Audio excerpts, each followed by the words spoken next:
BJP is so mute and just a mute spectator for whatever legislators they do. And in disguise of that, abusing... Now this person, Sandeep Singh... No, Lokesh, don't you believe it's time for you to look inwards now? Starts with his own narrative. If the bypoll results for you are also not a wake-up call, all that perhaps the Congress can focus on is the Bharat Jodo Yatra. If it's not about winning elections, if it's not about winning the trust of the people, identifying with an ideology, having certain principles, Lokesh, what democracy is. You should stop calling yourself a political party. Wait for the Himachal polls, wait for the Gujarat poll verdict, you will realize what the democracy is. Now it will be... There you will have Priyanka Gandhi who goes from one temple to the other.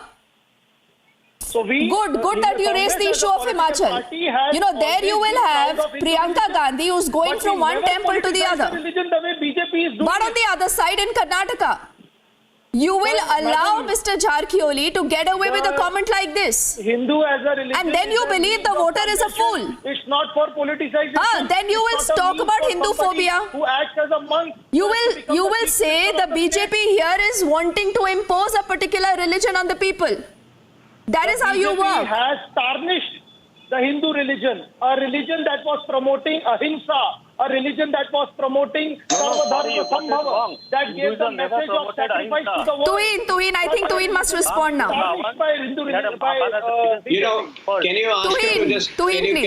Can you ask him to keep quiet now? He's talking about a Himachal MLA. There is a difference between low-bro humor, which obviously reflects the person's upbringing. So obviously I condemn what the person, Uttarakhand. Why does he have this blabbering habit? I don't participate in such. गलत बोल देते हो ना sir WhatsApp university. अरे आपको जो है दीप्ति जैसे लोग जो है बड़े नेता बना देते हैं कांग्रेस के. आप खुश रहिए, लेकिन जब मैं बोलता हूँ ना तो बीच में शांत हो जाइए. मुझे आदत नहीं है आप जैसे लोगों से जबरदस्ती तू मैं कर रही हूँ. देखिए Deepti, the bigger question today is where do people like Jharkholi get their inspiration from? And somewhere it has to be Rahul Gandhi. The last few weeks, ये जो भारत जोड़ो यात्रा कह रहा है कि किन लोगों के साथ वो हॉप एंड हॉप कर रहे हैं? Rajil Makuti, the person who butchered a calf, Father Ponappa, who has been abusing Bharat Mata, so somewhere they get the signals from him. And I think that we need to, instead of going after small fries, I think we need to fix the responsibility at the top. Which is Rahul Gandhi. कहाँ से आते हैं ये लोग? कहाँ क्या लोग? I can't be a part of this. Call me when you manage. Lokesh जी, कर्नाटका में ही ऐसे लोग. लोकेश, बहुत दूर नहीं देखना है आपको. कर्नाटका के ही आपके नेता हैं. वो कहते हैं the word Hindu is a dirty word. No, the party has distanced itself. The party has condemned it unequivocally. What else are we expecting the party to do? Distance करने से क्या होगा ना? प्रियंका गांधी हिमाचल में जाती है, रतन Sharda. I don't understand which is the real Congress. Why are you worried about the BJP? You should be worried about the Congress unless you want to jump ship and join the BJP anytime soon, no? You should be more worried about what the Congress is doing. Can you tell me which is the Congress you identify with? That stays silent on an issue like this, does not act against a neta like this. Hindu gods and Hindu goddesses. Please ask the question to BJP. Ratan Sharda. What is Sridhar Bhagat doing? What action did BJP take? Ratan Sharda. When he said Saraswati ko patao, Lakshmi ko patao, when he made fun of Lord Shiva and Lord Vishnu, what action did BJP take? In the last 25 minutes, this gentleman has spoken at least for 15 to 20 minutes. This is not debate. This is one-sided heckling. So if it doesn't stop, I will not speak. Sinha has already left the debate. Does he want to a monologue? I can also leave the debate. I will not. I will see. I'll sit here and hear his blabbering because that is going to support BJP and it will also find how Hindu hate being spread by Congress. So please, can you please stop this continuous blabbering? What BJP does, people will punish. Again, he has started. Don't you have patience or any decency? Very young, intelligent man. What kind of debate are you doing? There is a sensible debate. So can you keep quiet? I told you that Lokesh, please do extend that courtesy to the other panelists on the debate. You have not answered any of the questions. Please allow them also to make their point. Please. When Congress every 15 days has to withdraw a statement, condemn its leader, so there is a serious problem in Congress. If BJP was not believed by the people, they would lose votes. It is very clear.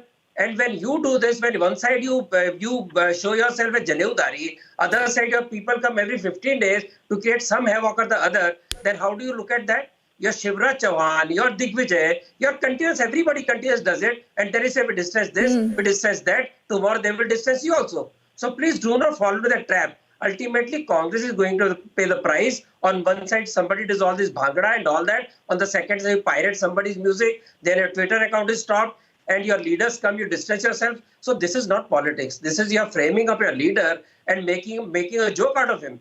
And when you on one side go to temple, others you keep on saying, what about others? Don't worry about others. They will be punished when they want, people want to. They are intelligent enough. Why they believe BJP don't believe you? You ever thought about that?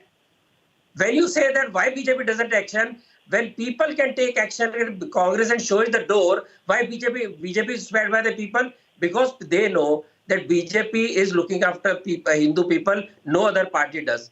This message is gone through and your continuous minority baiting will take you nowhere. And Hindu hate, Ninda and all that word don't suit. You directly said Hindu is a hateful word. Gandhi cheez hai. That is the problem. As I said, questioning the theory, I have no problem. But you call it dirty, that shows your mind. You can keep on blabbering, I have no problem. Now, can I answer this, gentleman? You know, Ratan, with your permission, I will go back quickly to Tuhin Sinha. No, Lokesh, you will not come in now. Tuhin is back. Let's hear him, please. I don't want to raise my voice, Lokesh, but please listen to other people. Tuhin. Yeah, I made my point. You know, somewhere the Congress party draws its inspiration from Rahul Gandhi when it indulges in such anti-Hindu behavior. And I'm not, you know, when Rahul Gandhi meets her father, Konappa, when he meets her Rijal Makuti, is it off the record? When Shivraj Patil, a person of the stature of an ex-home minister, goes on to say, you know, that what Krishna said to Arjun was similar to jihad, am I concocting it? Am I fantasizing or am I hallucinating? Obviously, these things are on public record. And somewhere it shows the mindset of the Congress party.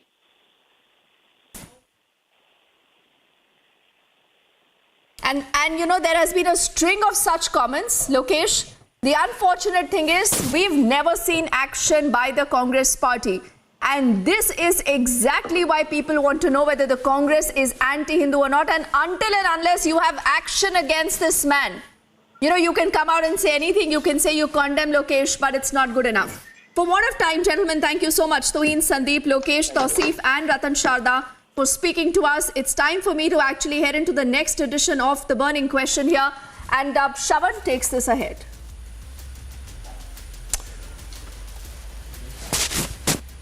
Well, thank you very much, Deepthi. We take you through the other burning question tonight. Trouble only seems to be mounting for Robert Vadra. And in the latest blow, Westminster Court ruled the extradition of Robert Vadra's close aide, Sanjay Bhandari, an accused in the money laundering case under the lens for Hawala transactions, charged under Official Secrets Act. The fugitive arms dealer now faces extradition. But even as Robert Vadra's name is mentioned multiple times in the UK court order, the Vadras are doing what they are best at, avoiding questions. Republic confronted Robert Vadra on the links with Sanjay Bhandari, but no questions were answered.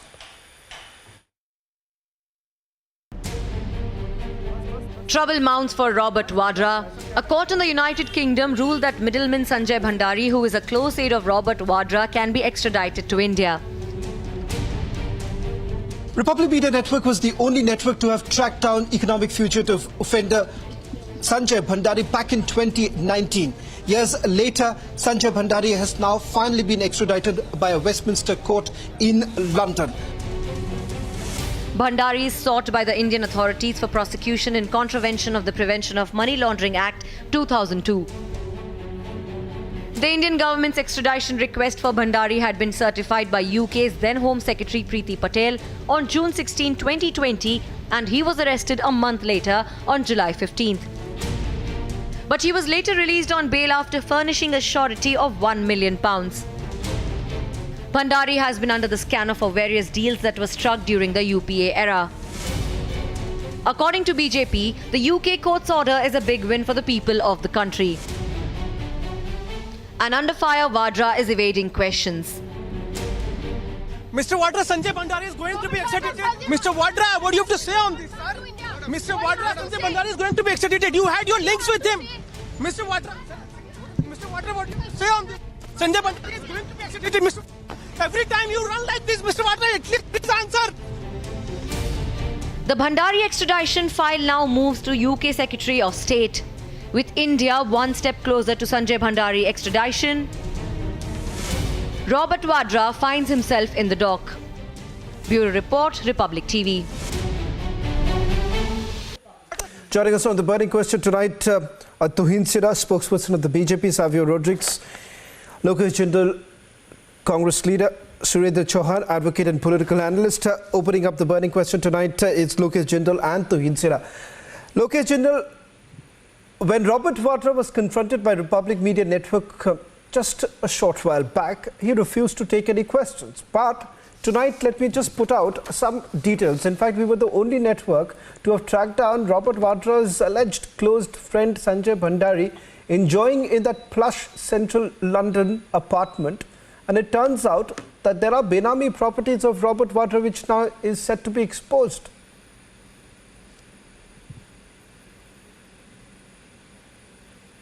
Good evening, can I say? Hello? Am I audible? Lokesh, that was... Hello? Yes, Lokesh, go ahead. Yes. The government... Go ahead, Lokesh. It We has can hear all you. the means. Yes, the government has all the means at its disposal. It has a legal mechanism. This entire matter, it can be probed. And we have complete faith in the judiciary as well as the legal course that the truth will be out and the public will know that whatever is being accused by the political party is false.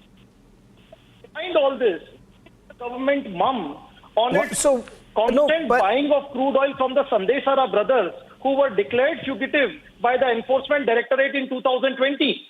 Yes, okay, fine. The government is able to bring back Bhandari and it is able to have the extradition process done. But why is it quiet upon Sandesara brothers? So is with the Sandesara brothers also. And on top of that, the government has been buying crude oil from them. What about that? No. Why isn't the government accountable on that particular Lokesh, front? you're forgetting, you're forgetting, Lokesh, while Robert Vadra is allegedly linked to Sanjay Bhandari, the Sandesara brothers were also allegedly linked to another Congress leader. Let's not forget that. No, but it was the BJP I want Tuhin Sira to now come. Tuhin Sira, it's undoubtedly a big win for the Indian investigative agencies, but it does appear that Robert Vadra is going to be quite worried. It is just an allegation that is made, but I have all the facts with me that the Sandesara brothers, they had been exporting 5,600 crore worth of crude oil to the Indian PSUs. Why is the government mum upon that? Teach this person to behave. No, okay, Lokesh, you don't want to answer. You don't want to answer when it comes to Robert Vadra. You are trying to say that Sandesara brothers are also linked. The fact of the matter is that if you just take a look at the investigative documents, as far as Sandesara brothers are also concerned, a top former Congress leader was also mentioned. His name figures in that charge sheet also. But I want to bring in, right now Tuhin Sira. Tuhin Sira, undoubtedly a big win for the Indian investigative agencies. But are we to believe that this is a little too late? Man runs away in 2016, it's 2022. Well, all of these things go through their own processes. So we unfortunately are not in a position to dictate the timing. But one thing I can tell you is that law catches up with everybody in this regime. And Sanjay Bhandari's extradition order is just the teaser. Vadra is next, which is why the Congress is apparently very rattled. You need to understand that, throughout the Congress regime, none of the defense deals could be cracked without the involvement of brokers like him. And his apparent involvement in the Augusta Western case is all too clear. So it's a matter of time before the bigger fish, the law reaches the door of the bigger fish, which in all likelihood in this case is going to be Robert Vadra. So I think the Congress needs to just, keep some patience instead of the way they vilify the government there's a long Rafale list. deal simply because we managed to crack a government-to-government deal on the Rafale issue where they could not involve their brokers. I think the Congress needs to be a little more patient and see what unfolds in this case. Some of them, some of the key players are going to be behind bars this time. Well, Surendra Chauhan, as Tuin Chira was pointing out, that I've got a long list. Just before the show began, I thought, why not just make a small list of the number of cases which have a UPA link. It turns out, as far as this case is concerned, allegation is about 400 crore kickback. As far as Sandesara brothers are concerned, former top Congress leader was also mentioned, and the list goes on. I can perhaps read it out, but I don't have that much of time, Surendra Chauhan. But the fact of the matter is that what not many people know, Robert Vadra has already been named in the charge sheet that was filed on 1st of June 2022.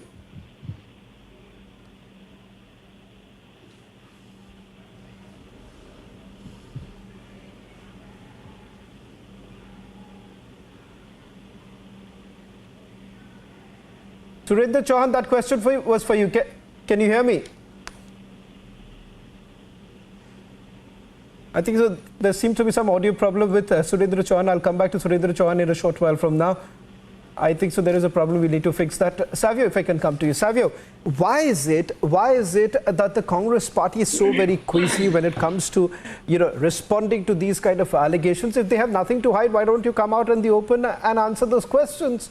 Tonight, can they actually say that the property in central London does not belong to Robert Vadra in any way?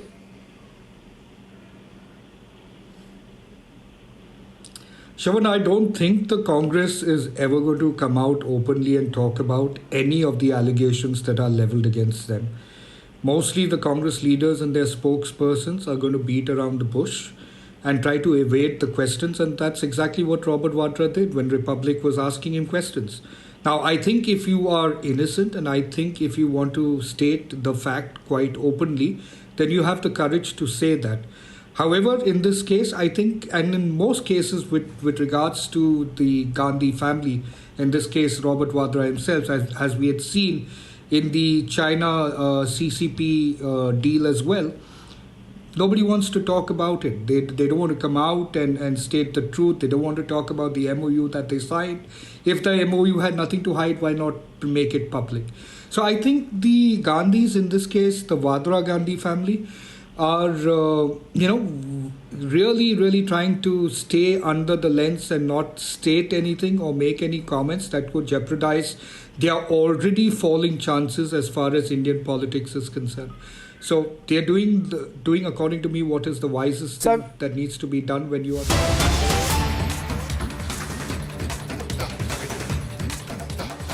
Well, Prime Minister Narendra Modi is now addressing. Let's listen. एक शुभकामनाएं देता हूं। साथियों, आप सभी को पता है कि कार्यकर्ता के तौर पर मैंने काफी लंबा समय पंजाब की धरती पर बिताया है, और उस दौरान मुझे कई बार गुरु पर्व पर अमृतसर में हरमिंदर साहब के सामने मत्था टेकने का सौभाग्य मिला है। अब मैं सरकार में हूं तो इसे भी मैं अपना और अपनी सरकार का बहुत बड़ा सौभाग्य मानता हूं कि गुरुओं के इतने अहम प्रकाश पर्व हमारी ही सरकार के दौरान आए। हमें गुरु गोविंद सिंह जी के 350वें प्रकाश पर्व मनाने का सौभाग्य मिला। हमें गुरु तेग बहादुर जी के 400वां प्रकाश पर्व मनाने का सौभाग्य मिला। और जैसा अभी बताया गया, लाल किले पर तो बहुत एक ऐतिहासिक और पूरे विश्व के एक संदेश देने वाला कार्यक्रम था। 3 साल पहले हमने गुरु नानक देव जी का 550वां प्रकाशोत्सव भी पूरे उल्लास से देश और विदेश में मनाया है। साथियों, इन विशेष अवसरों पर देश को अपने गुरुओं का जो आशीर्वाद मिला, उनकी जो प्रेरणा मिली, वो नए भारत के निर्माण की ऊर्जा बढ़ा रही है। आज जब हम गुरु नानक देव जी का 553वां प्रकाश पर्व मना रहे हैं, तो ये भी देख रहे हैं कि इन वर्षों में गुरु आशीर्वाद से देश ने कितनी ऐतिहासिक उपलब्धियां हासिल की है। साथियों, प्रकाश पर्व का जो बोध सिख परंपरा में रहा है, जो महत्व रहा है, आज देश भी उसी तन्मयता से कर्तव्य और सेवा परंपरा को आगे बढ़ा रहा है। हर प्रकाश पर्व का प्रकाश देश के लिए प्रेरणा पुंज का काम कर रहा है। ये मेरा सौभाग्य है कि मुझे लगातार इन अलौकिक आयोजनों का हिस्सा बनने का, सेवा में सहभागी होने का अवसर मिलता रहा है। गुरु ग्रंथ साहब को शीश नवाने का ये सुख मिलता रहे, गुरुबानी का अमृत कानों में पड़ता रहे और लंगर के प्रसाद का आनंद आता रहे, इससे जीवन के संतोष की अनुभूति भी मिलती रहती है और देश के लिए, समाज के लिए समर्पित भाव से निरंतर काम करने की ऊर्जा भी अक्षय बनी रहती है। इस कृपा के लिए गुरु नानक देव जी और हमारे सभी गुरुओं के चरणों में जितनी बार भी नमन करूं वो कम ही होगा। साथियों, गुरु नानक देव जी ने हमें जीवन जीने का मार्ग दिखाया था। उन्होंने कहा था, नाम जपो, कीरत करो, वंड छको, यानी ईश्वर के नाम जप करो, अपने कर्तव्य पर चलते हुए मेहनत करो और आपस में मिल बांट करके खाओ। इस एक वाक्य में आध्यात्मिक चिंतन भी है, भौतिक समृद्धि का सूत्र भी है और सामाजिक समरसता की प्रेरणा भी है। आज आजादी के अमृत काल में देश इसी गुरु मंत्र पर चलकर 130 करोड़ भारतवासियों के जीवन कल्याण की भावना से आगे बढ़ रहा है। आजादी के अमृत काल में देश ने अपनी संस्कृति, अपनी विरासत और हमारी आध्यात्मिक पहचान पर गर्व का भाव जागृत किया है। आजादी के अमृत काल को देश ने कर्तव्य की पराकाष्ठा तक पहुंचाने के लिए कर्तव्य काल के रूप में माना है और आजादी के इस अमृत काल में देश समता, समरसता, सामाजिक न्याय और एकता के लिए सबका साथ, सबका विकास, सबका विश्वास और सबका प्रयास के मंत्र पर चल रहा है। यानी जो मार्गदर्शन देश को सदियों पहले गुरुवाणी से मिला था, वो आज हमारे लिए परंपरा भी है, आस्था भी है और विकसित भारत का विजन भी है। साथियों, गुरु ग्रंथ साहब के रूप के हमारे पास जो अमृत वाणी है, उसकी महिमा, उसकी सार्थकता समय और भूगोल की सीमाओं से परे है। हम ये भी देखते हैं कि जब संकट बड़ा होता है तो समाधान की प्रासंगिकता और भी बढ़ जाती है। आज विश्व में जो अशांति है, जो अस्थिरता है, आज दुनिया जिस मुश्किल दौर से गुजर रही है, उसमें गुरुओं साहब की शिक्षाएं और गुरु नानक देव जी का जीवन एक मशाल की तरह विश्व को दिशा दिखा रहा है। गुरु नानक जी का प्रेम का संदेश बड़ी से बड़ी खाई को पाट सकता है और इसका प्रमाण हम भारत की धरती से ही दे रहे हैं। इतनी भाषाएं, इतनी बोलियां, इतने खान पान, रहन सहन के बावजूद हम एक हिंदुस्तानी होकर रहते हैं, देश के विकास के लिए खुद को खपाते हैं। इसलिए हम जितना अपने गुरुओं के आदर्शों को जिएंगे, हम जितना आपसी विभेदों को दूर करके एक भारत श्रेष्ठ भारत की भावना को मजबूत करेंगे, हम जितना मानवता के मूल्यों को प्राथमिकता देंगे, हमारे गुरुओं की वाणी उतनी ही जीवंत और प्रखर स्वर से विश्व के जन जन तक पहुंचेगी। साथियों, बीते 8 वर्षों में हमें गुरु नानक देव जी के आशीर्वाद से सिख परंपरा के गौरव के लिए निरंतर काम करने का अवसर मिला है और ये निरंतरता लगातार बनी हुई है। आपको पता होगा, अभी कुछ दिन पहले ही मैं उत्तराखंड माणा गांव गया था। इस यात्रा में मुझे गोविंद घाट से हेमकुंड साहब के लिए रोपवे प्रोजेक्ट के शिलान्यास का सौभाग्य मिला।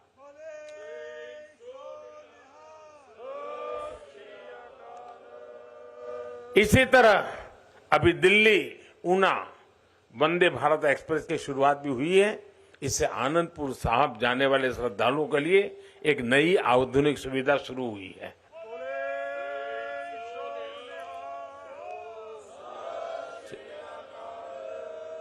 इससे पहले गुरु गोविंद सिंह जी से जुड़े स्थानों पर रेल सुविधाओं का आधुनिकीकरण भी किया गया है। हमारी सरकार दिल्ली कटरा अमृतसर एक्सप्रेसवे के निर्माण में भी जुटी है। इससे दिल्ली और अमृतसर के बीच दूरी 3-4 घंटे कम हो जाएगी। इस पर हमारी सरकार 35,000 करोड़ रुपए से अधिक खर्च करने जा रही है। हरमंदिर साहब के दर्शनों को आसान बनाने के लिए यह भी हमारी सरकार का एक पुण्य प्रयास है।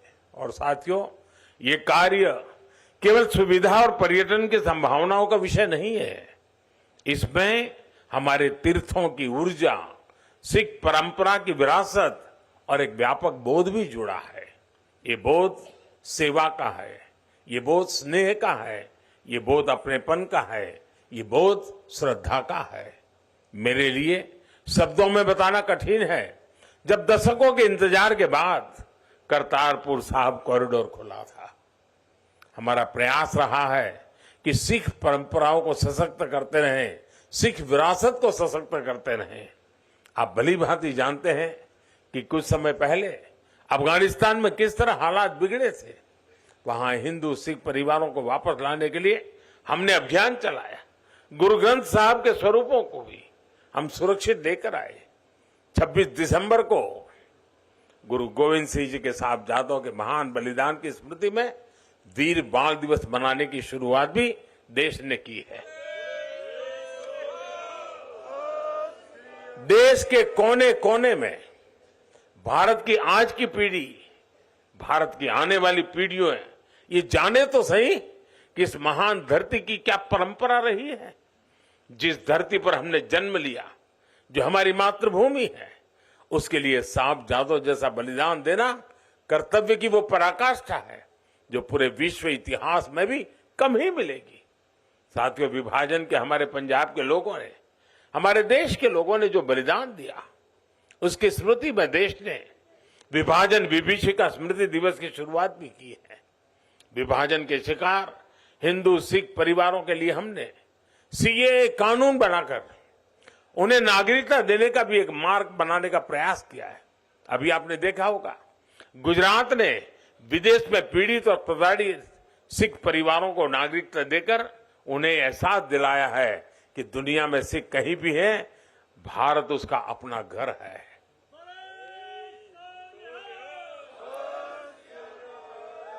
गुजरात का मुख्यमंत्री रहते हुए मुझे गुरुद्वारा कोट लखपत साहब के जीर्णोद्धार और कायाकल्प का सौभाग्य भी मिला था। साथियों, इन सभी कार्यों की निरंतरता के मूल में गुरु नानक देव जी के दिखाए मार्ग की कृतज्ञता है। इस निरंतरता के मूल में गुरु अर्जुन देव और गुरु गोविंद सिंह के असीम बलिदानों का ऋण है, जिसे पग पग पर चुकाना देश का कर्तव्य है। मुझे विश्वास है, गुरुओं की कृपा से भारत अपनी सिख परंपरा के गौरव को बढ़ाता रहेगा और प्रगति के पथ पर आगे बढ़ता रहेगा। इसी भावना के साथ मैं एक बार फिर गुरु चरणों में नमन करता हूं। एक बार फिर आप सभी को, सभी देशवासियों को गुरु पर्व की अनेक अनेक शुभकामनाएं देता हूं। बहुत बहुत धन्यवाद।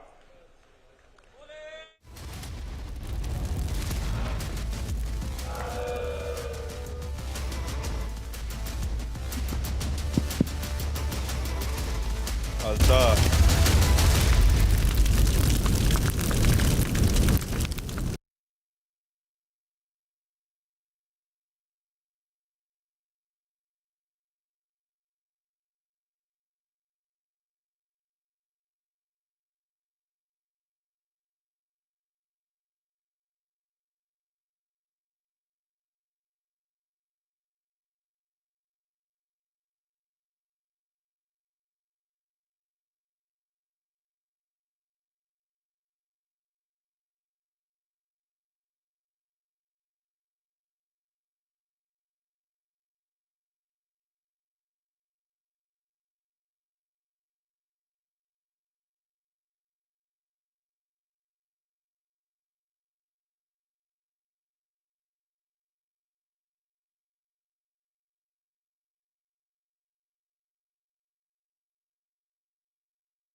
Shocker from Congress leader abuses Hindus, says Hindu word is shameful and dirty.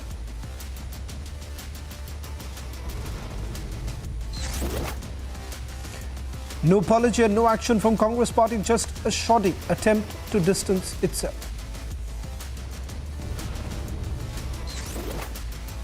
Accused in money laundering case under length for Hawala links UPA era fugitive arms dealer Sanjay Bhandari to be extradited. Runs away from Republic's questions trouble brews for Robert Vadra as close aide Sanjay Bhandari now faces extradition. Alleged close aide of Arvind Kejriwal and Sisodia accused in liquor scam, Dinesh Arora turns approver. In the run-up to elections, Uniform Civil Code becomes the talking point. Rajnath Singh reiterates UCC promise in Himachal.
You had your links with him. Mr. Vadra, what do you have to say on this? Going to be executed, Mr. Vadra. Every time you run like this, Mr. Vadra, at least please answer.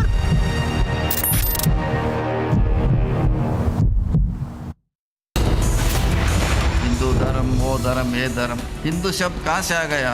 Persian का है। फिर भारत का उधर का क्या संबंध है? फिर आपका कैसा होगा ये Hindu? Vadra Congress launches attack on Hindus.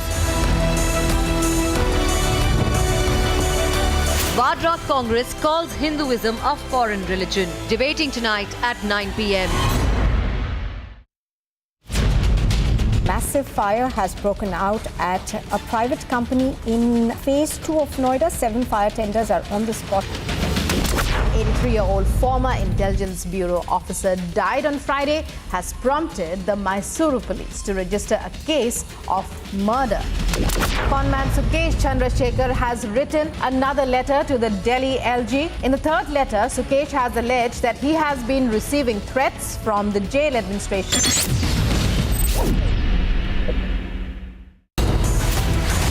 समाज को बांटकर, समाज को तोड़कर हम सरकार नहीं बनाना चाहेंगे मेरे बहनों भाइयों। हम समाज ये हम सरकार बनाना चाहें, समाज को जोड़कर हम बनाना चाहें। Is it time to bring UCC in Parliament? Big debate on UCC in winter session or not. Debating tonight at 10 p.m. Protests taking place in Kolkata by the nursing students and job seekers who are protesting against TMC government in the state of Bengal. Protest by the BJP councillors inside it. All they want is the Arya Rajendra must step down immediately. Congress neta from Karnataka, he says the word Hindu is not even Indian. It has a Persian origin.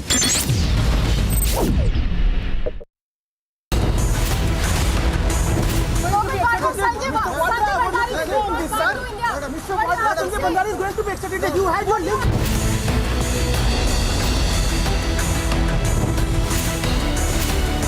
Debating tonight at 10:30 p.m. The Youth Congress is right now protesting outside, demanding that Arya Rajendran must step down as she has violated her oath. 6 Muslim women, they burnt hijab, expressing solidarity with the anti-hijab movement in Iran. Shah Mantri reiterates the poll promise in Himachal. He says UCC is not for votes, instead it's for development. Vandari is going to be extradited. You had your links with him. Going to be extradited, Mr. Vadra. Every time you run like this, Mr. Vadra, please answer.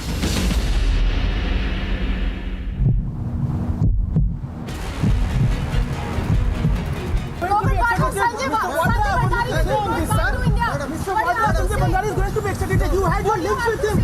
Mr. Vadra, what do you have to say on this? Going to be extradited, Mr. Vadra. Every time you run like this, Mr. Vadra, please answer.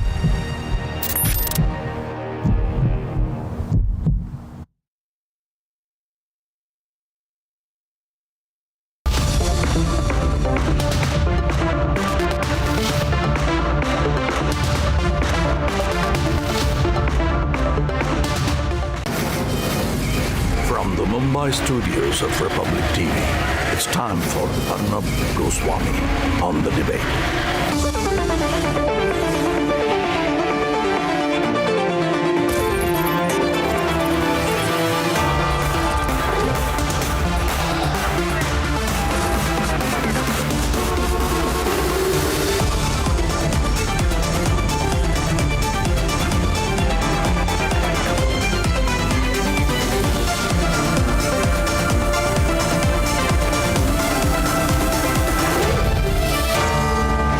Arnab Goswami on The Debate at 9. Presented by Amity University. Powered by RP Sanjeev Goenka Group, Century Ply and Sarah.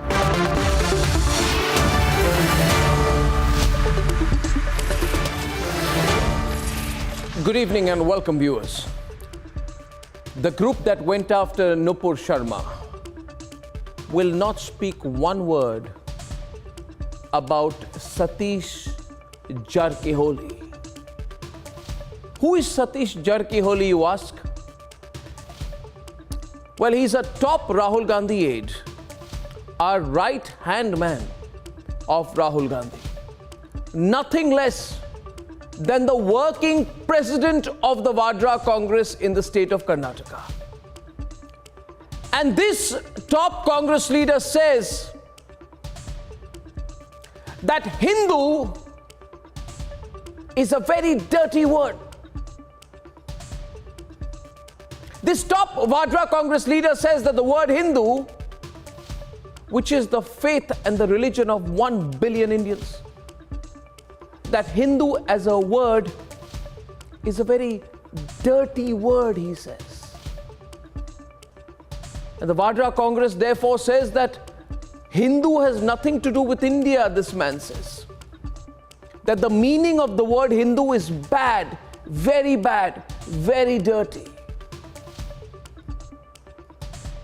Viewers, the Vadra Congress has effectively pardoned him. It has not even expelled this leader, which shows their mentality, the way they feel, the way they think. This means that today a top Vadra Congress politician can come and use the filthiest abuse on Hindus and continue to be a top leader, well promoted in Sonia Gandhi's party. Yes, Sonia Gandhi's party. Sonia Gandhi, whose supporters get very touchy and resort to physical attacks and acid attacks when anyone refers to their leader by her own original Italian name. What's wrong with that? What's wrong with referring to Sonia Gandhi by her own original Italian name? But Sonia Gandhi's top leaders can abuse the life, the faith, the belief of 1 billion Hindus. 1 billion Hindus who are proud citizens of this great country. And Sonia Gandhi's top leaders can call Hindu a word as a very dirty word. It's a dirty word, they say. A very, very dirty word. And continue to get Sonia Gandhi's blessings and patronage. Why Sonia Gandhi? Why Sonia Gandhi? Why Sonia Gandhi? What's the problem? Or Mr. Kharge, your puppet.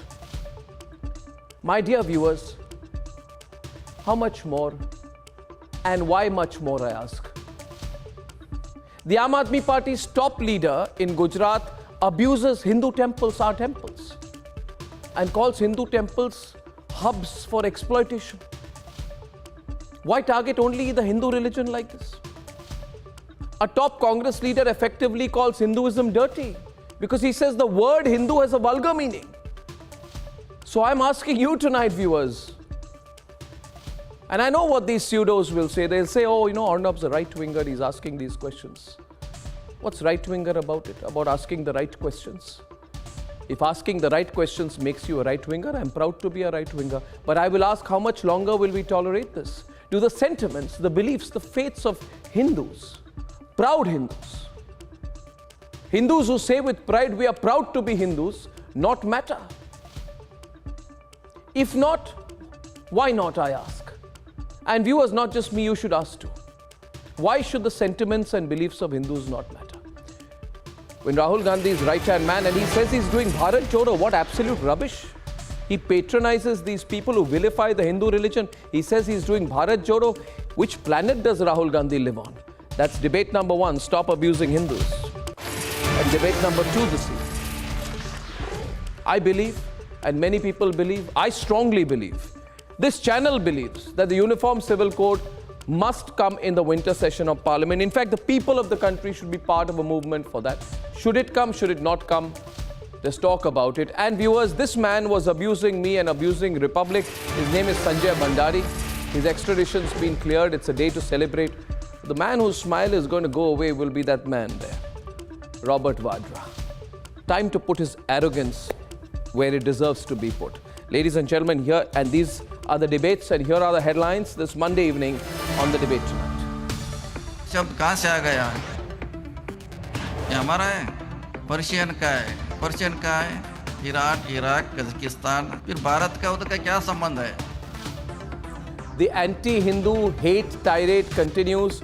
Top Congress leader says the word Hindu is shameful. Says the word Hindu's meaning is very dirty. Not a single apology, no action against this leader by his patron, Rahul Gandhi. In the run-up to the assembly elections, the Uniform Civil Code becomes the #1 talking point. Big victory for India as the UK court gives the nod to the extradition of this Congress-era fugitive arms trader, Sanjay Bhandari. Mr. Vadra, Sanjay Bhandari is going to be extradited. Mr. Vadra, what do you have to say on this, sir? Mr. Vadra, Sanjay Bhandari is going to be extradited. You had your links with him. And he's running away from Republic's questions. But Robert Vadra, how long will you run? Run, you can't hide. The country is asking you questions about your links to Sanjay Bhandari. and an alleged close aide of Arvind Kejriwal accused in the liquor scam. His name is Dinesh Arora. He's turning approver. Is he going to spill the beans, and how will it impact Arvind Kejriwal himself?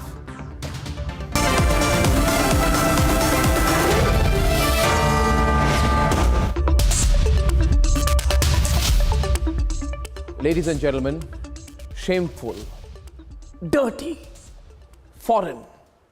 These are the words that have been used to describe Hinduism by Rahul Gandhi's right-hand man. And try as it might to distance itself, the Vadra Congress cannot. The Vadra Congress has made it a pattern to abuse, attack, and vilify Hindus. Let's debate. Dirty, shameful, foreign. There was a litany of abuse churned out against Hindus. The abuse didn't come from some unknown leader, rather by the right-hand man of Rahul Gandhi. The man who addresses mega events with Rahul present. The man who Rahul has chosen to be KPCC working president, who was part of the Bharat Jodo Yatra. Hindu धर्म, वो धर्म, ये धर्म।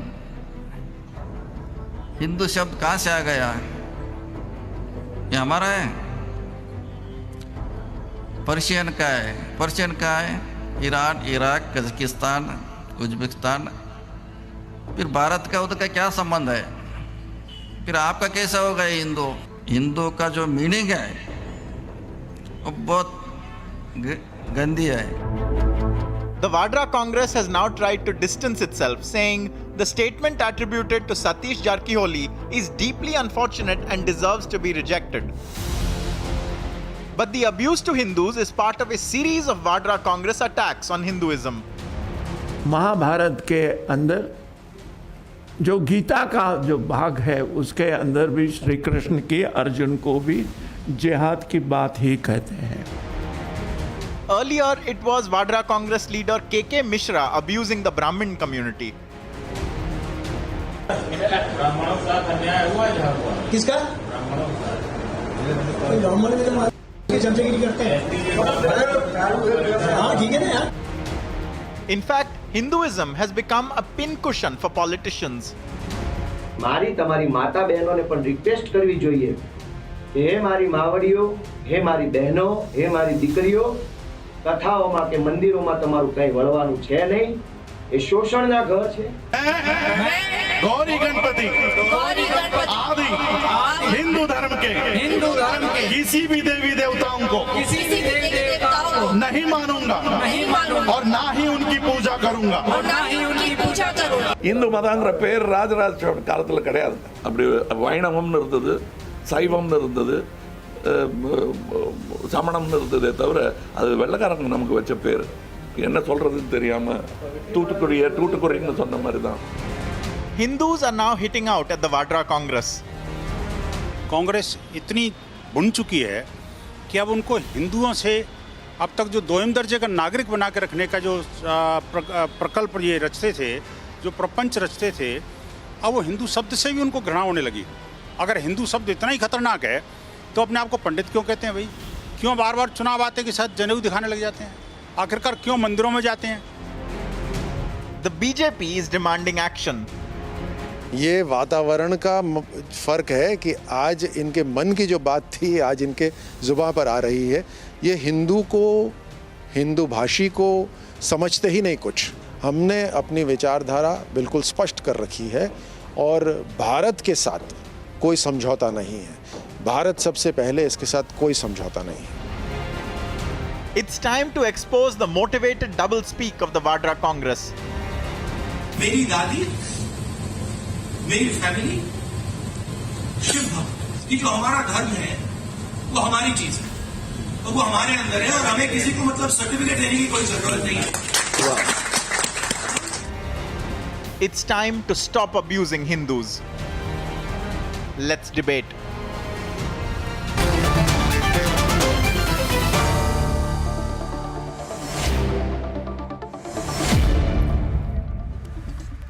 Personally, I believe, and I want to begin with Mohandas Pai versus a Professor Satyanarayan. I welcome into the debate GVL Narasimha Rao and Dushyant Sridhar is a well-known Vedic scholar, and Sai Swarupa Iyer is author and assistant professor at Chanakya University.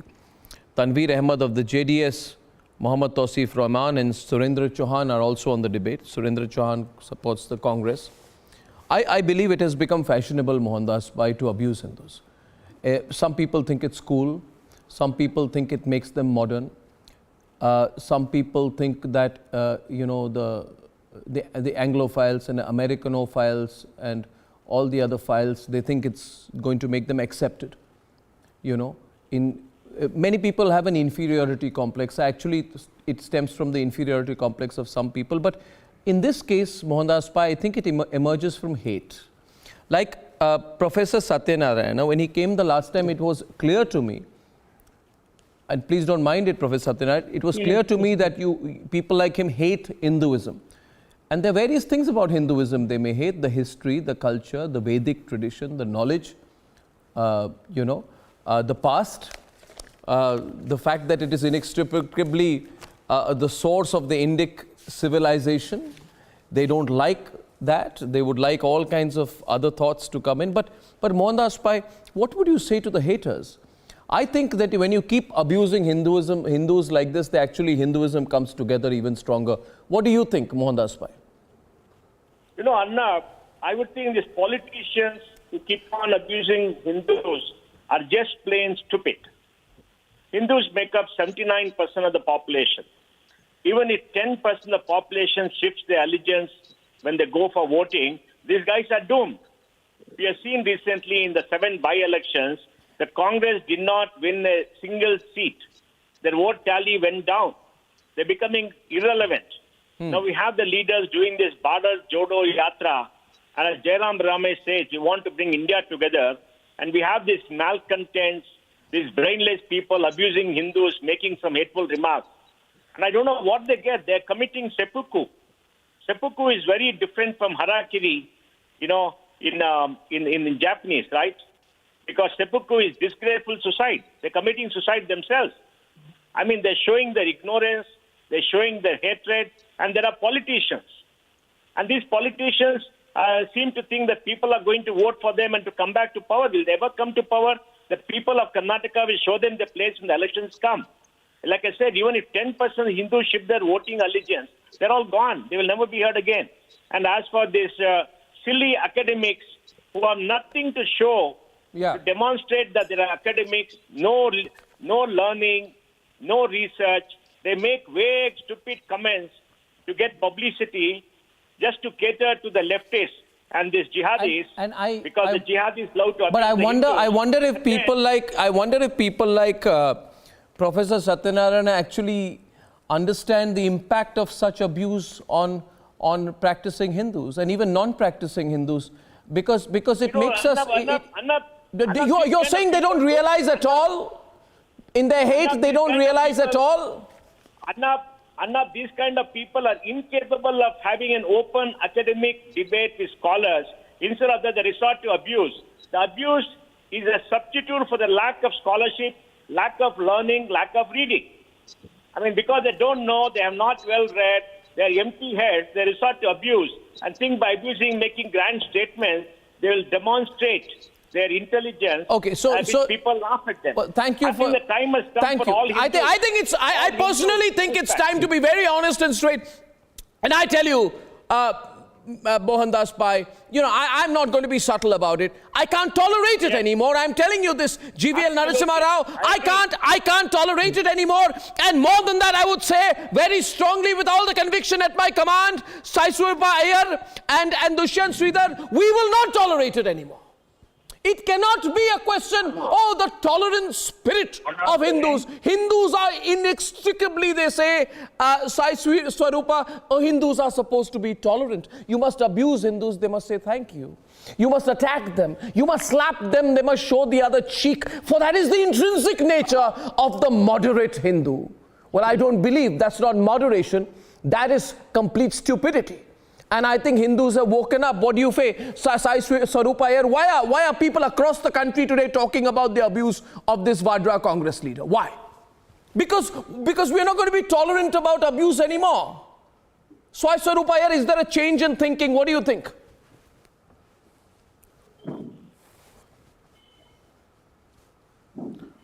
Yeah. Namaste. Namaste.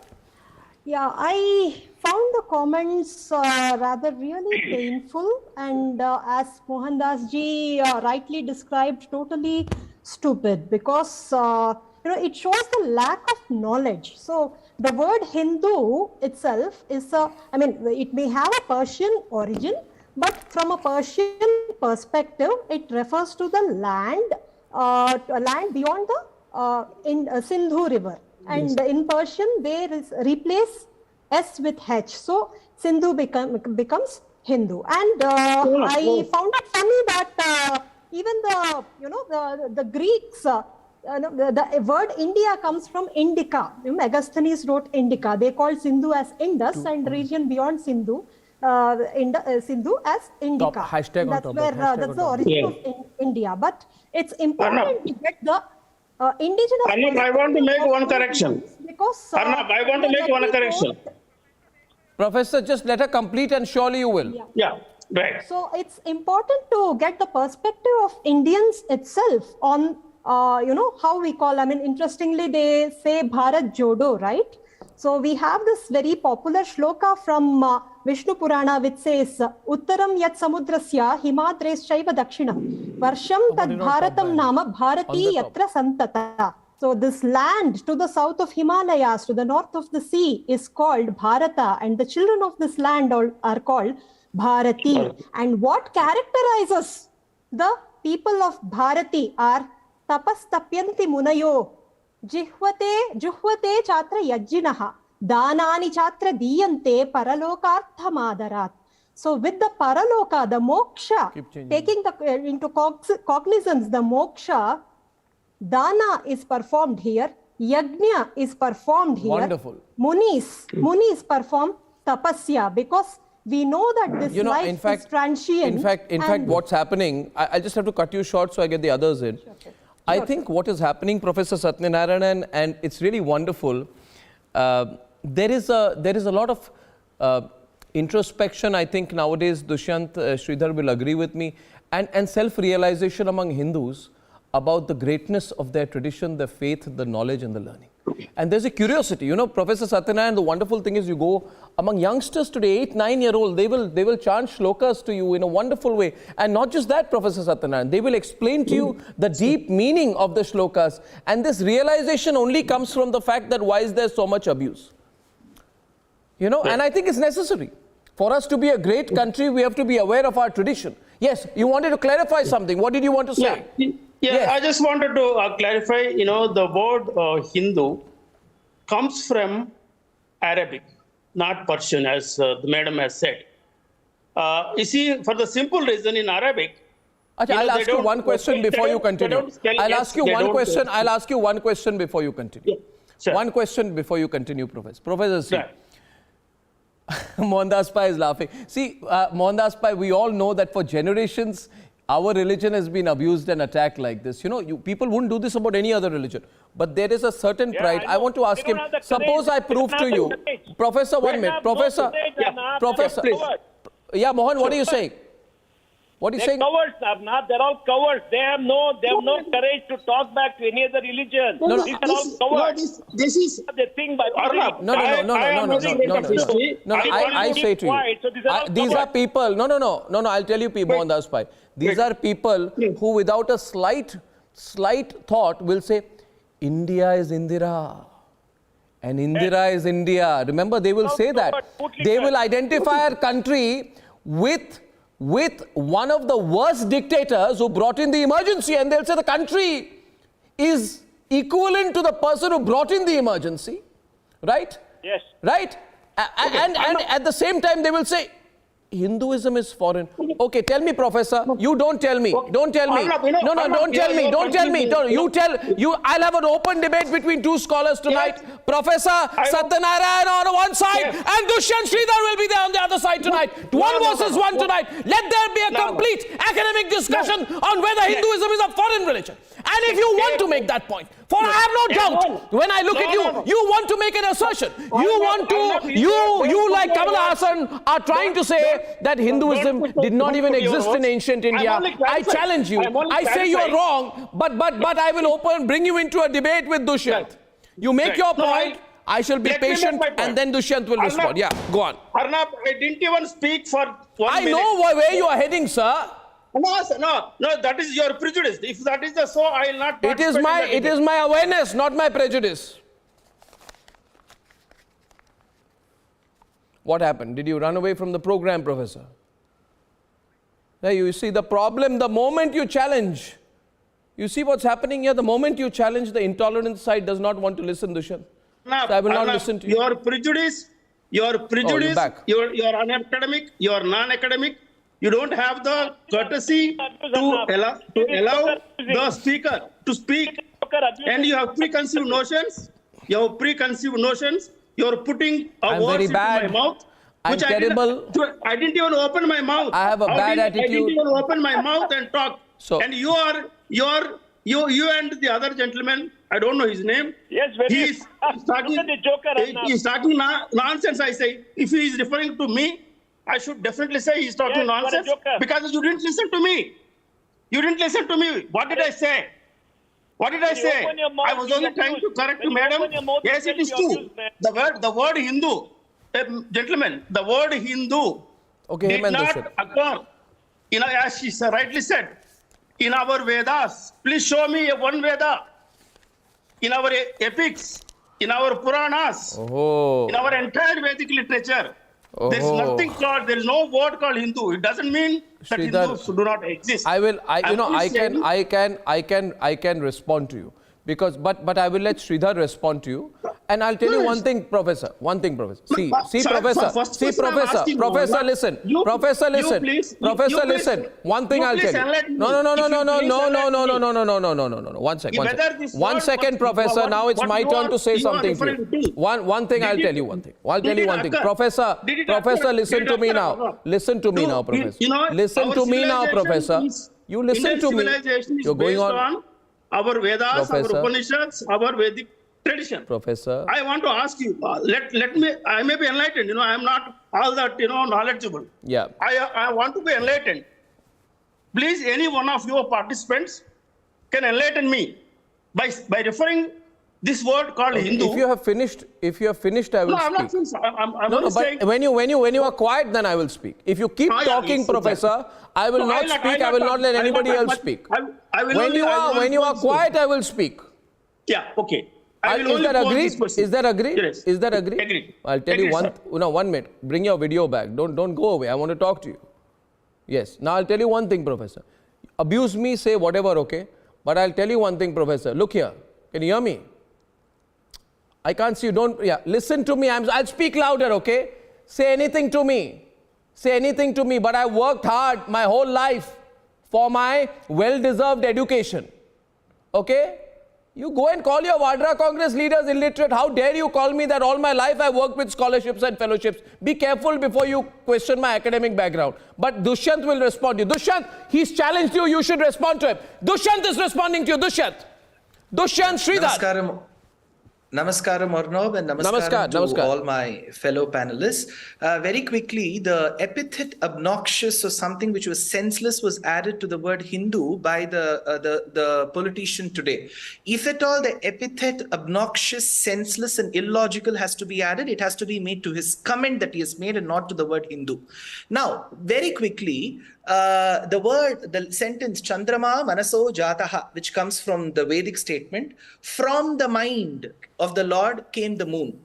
And then we have Brihadaranyaka Upanishad, which states that when the Jivatma departs, then the mind of the Atma goes and settles itself onto the moon. And the moon in Amarakosha is called by many names and is called as Indu. And Huenzang in the 7th century refers to in his travelogue that this is the geography, this is the land of the learned, of the knowledgeable.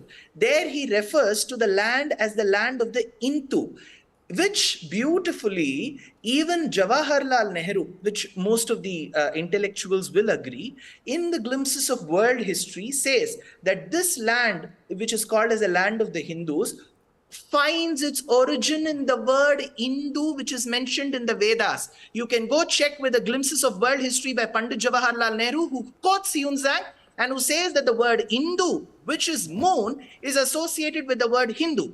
Now, coming to another point. Just 1 minute. I want to tell just 1 minute. 1 minute. Dushyant. I just want to make it clear. Professor, please unmute yourself because you are on the most democratic program in the world, where people who abuse us, we tell them to raise their volume. But you listen to him because I find him wise, I find him young, I find him well versed. Since you called me illiterate, maybe you'll call Dushyant also, well-known Vedic scholar, illiterate. I don't call anybody illiterate. I have no problem. You see, I'll tell you, to a large extent, we are very tolerant. But when you attack our religion, then we believe that you're stretching it. Now, but Dushyant should be allowed to continue. Dushyant. No. When did I attack your religion? Did I use the word No, religion? not you. I'm talking about that working president of the Congress in Karnataka who did so. Rahul Gandhi's aide. That is where I have a quarrel with you, because you are undemocratic in that sense. You put your words into my mouth, and you what you call cast, that's all right. That's all. And my person, because I didn't even talk about anything called religion in these 2 minutes. Sir, I'll let the Vedic scholar continue. Let the Vedic scholar continue, sir. Sanskrit verses mention the word Sapta Sindhu in Vedic Sanskrit according to ancient dictionaries, which you may not be aware of. You may not be aware of. In ancient dictionaries, Sa was pronounced as Ha. The land of Indus, okay. But I am saying the word Hindu. You will never be able to separate Hinduism from India, sir. Please stop trying. I'm not. Okay. I won't. I only want Indian to learn, history is steeped in Hindu history. Yes, sir. The Persians refer to us because. Sir, why are we Persia obsessed, sir? Why are we Persia obsessed? Please. I am not saying, sir, please don't be Persia obsessed. Next, you'll start praising the Ottomans also. Please, sir. Please, sir. Then you'll say the Romans also described us like this. Please, sir. Let's have some limits. Let the Vedic scholar continue. Please, sir. Please let him continue. No, You're losing the debate, sir. Let him continue. Okay, continue, Dushyant. Continue. Yes. Or no. Again, there is this revered panelist of mine who's harping on the point that this has a Persian origin. I'm trying to reiterate the very point that the word Hindu, which is Hindu from Amarakosha, was called the land of the Hindu because there was stable knowledge, and it has been referred to by Yunzang even when Islam wasn't born. And this has been quoted by Pandit Jawaharlal Nehru. So Yunzang is wrong, Jawaharlal Nehru is wrong, people who are well versed in Sanskritam are wrong. So I am trying to tell there's no Persian origin to the word. It is Hindu, which is Hindu in Chinese. So Hindu in Amarakosha is moon. Vidhu, Hindu, Chandra. These are all words for the moon. And the moon stands for stability of the knowledge. And this geography is referred to as the land of stability of knowledge. There ends the point. It has no Persian origin. Let's not go that far. Of course, we have nothing against Persia. If there is also a Persian origin, we shall welcome. But there is already a Sanskritam origin. I'm trying to quote the verses. Chandrama manaso jataha chakshu suryo rajayata. Absolutely. Since he's speaking about... One minute. I'm now opening the debate. See, there is one argument here. Now let's go into the politics of it. Tell me one thing, GVL, Tanveer, would they talk this way about any other religion? Today there is a talk about the origins of the word Hindu, a lambasting of history. You call the word dirty. It amounts to calling your religion dirty, right? You say the word is dirty. Would you say... I won't even mention any other religion, Tanveer. But just imagine, Tanveer, imagine. You can only imagine, Tanveer and Tausif, that today if any other religion was to be called dirty, GVL, what would happen? You say this is a dirty word, a very dirty word. If that reference would be used about any other religion, what would happen, GVL? What would happen? No, not the whole world would have fallen down with a ton of bricks. There would have been condemnations coming from the entire political spectrum. But I don't find anybody questioning, attacking, rebuking the Congress MLA and working president in Karnataka. And I do not for a moment agree with scholars on this panel, like Mohandas Pai.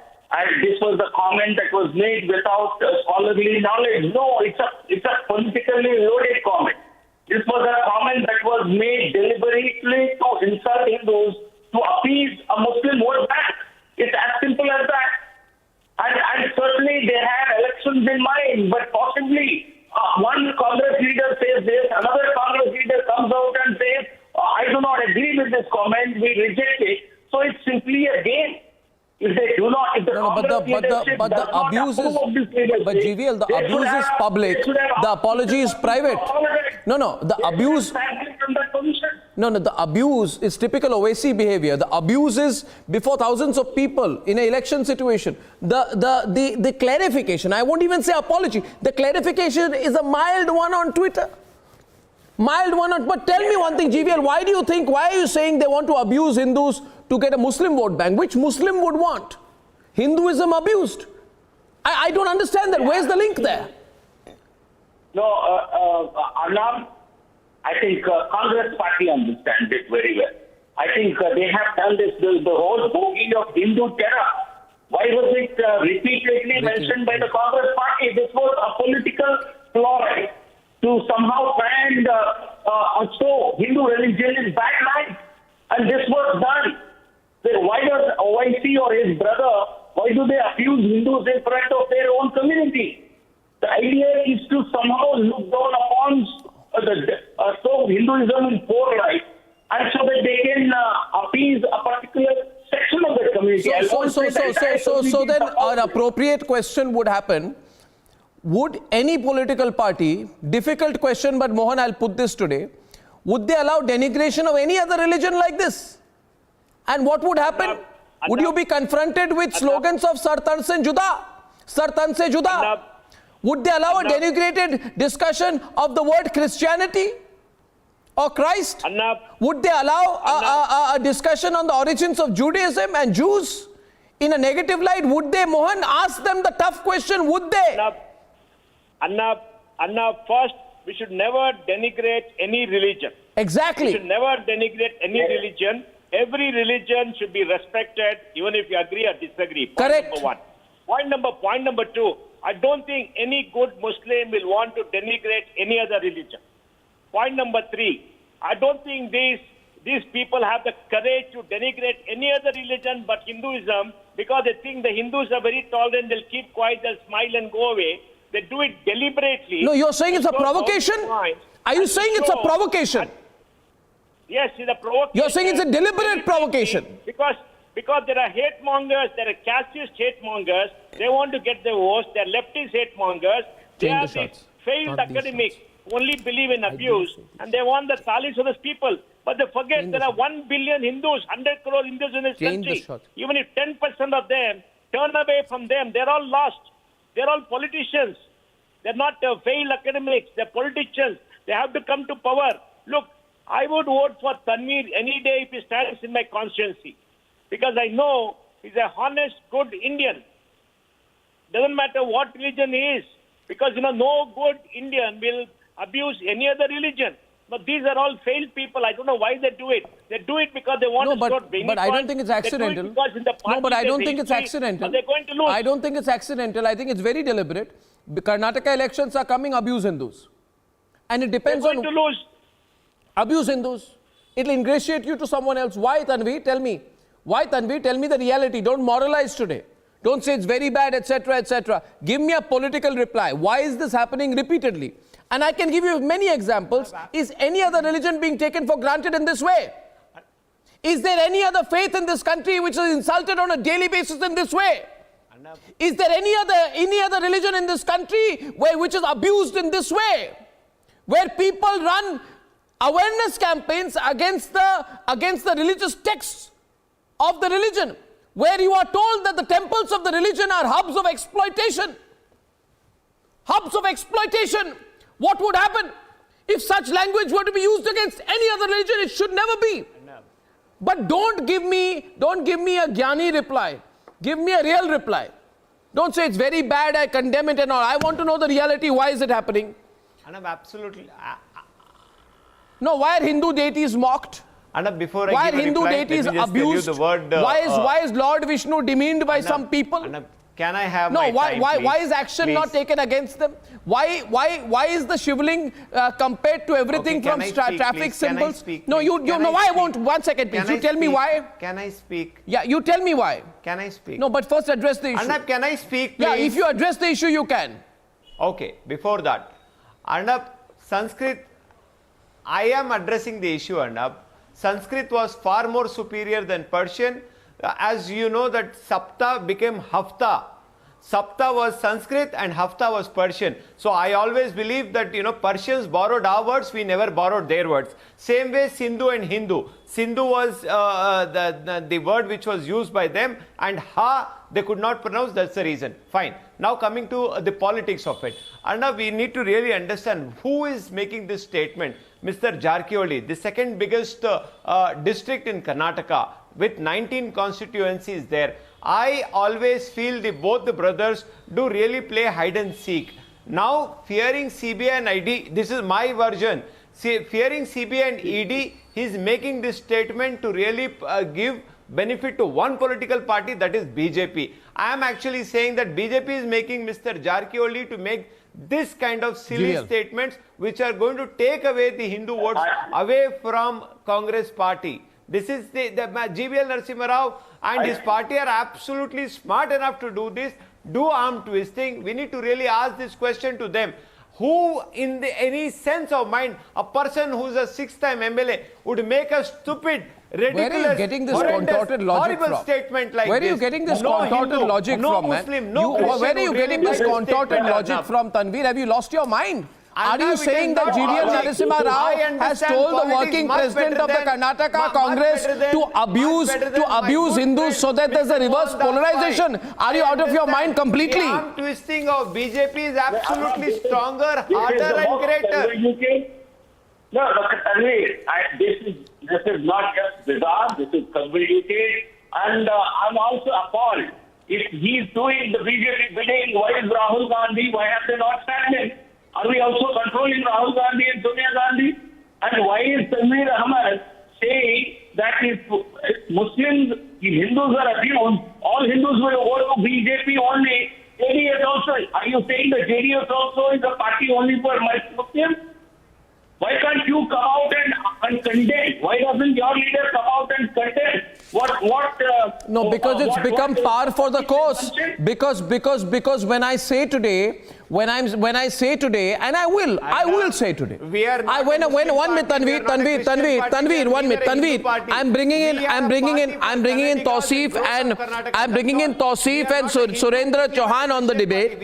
And when I 1 minute. Listen to me. First of all of you need to realize, Tanveer, you and Surendra Chauhan and everyone, that don't fearmonger. Oh, we are on the edge and the verge and the cliffhanger situation of becoming a Hindu nation.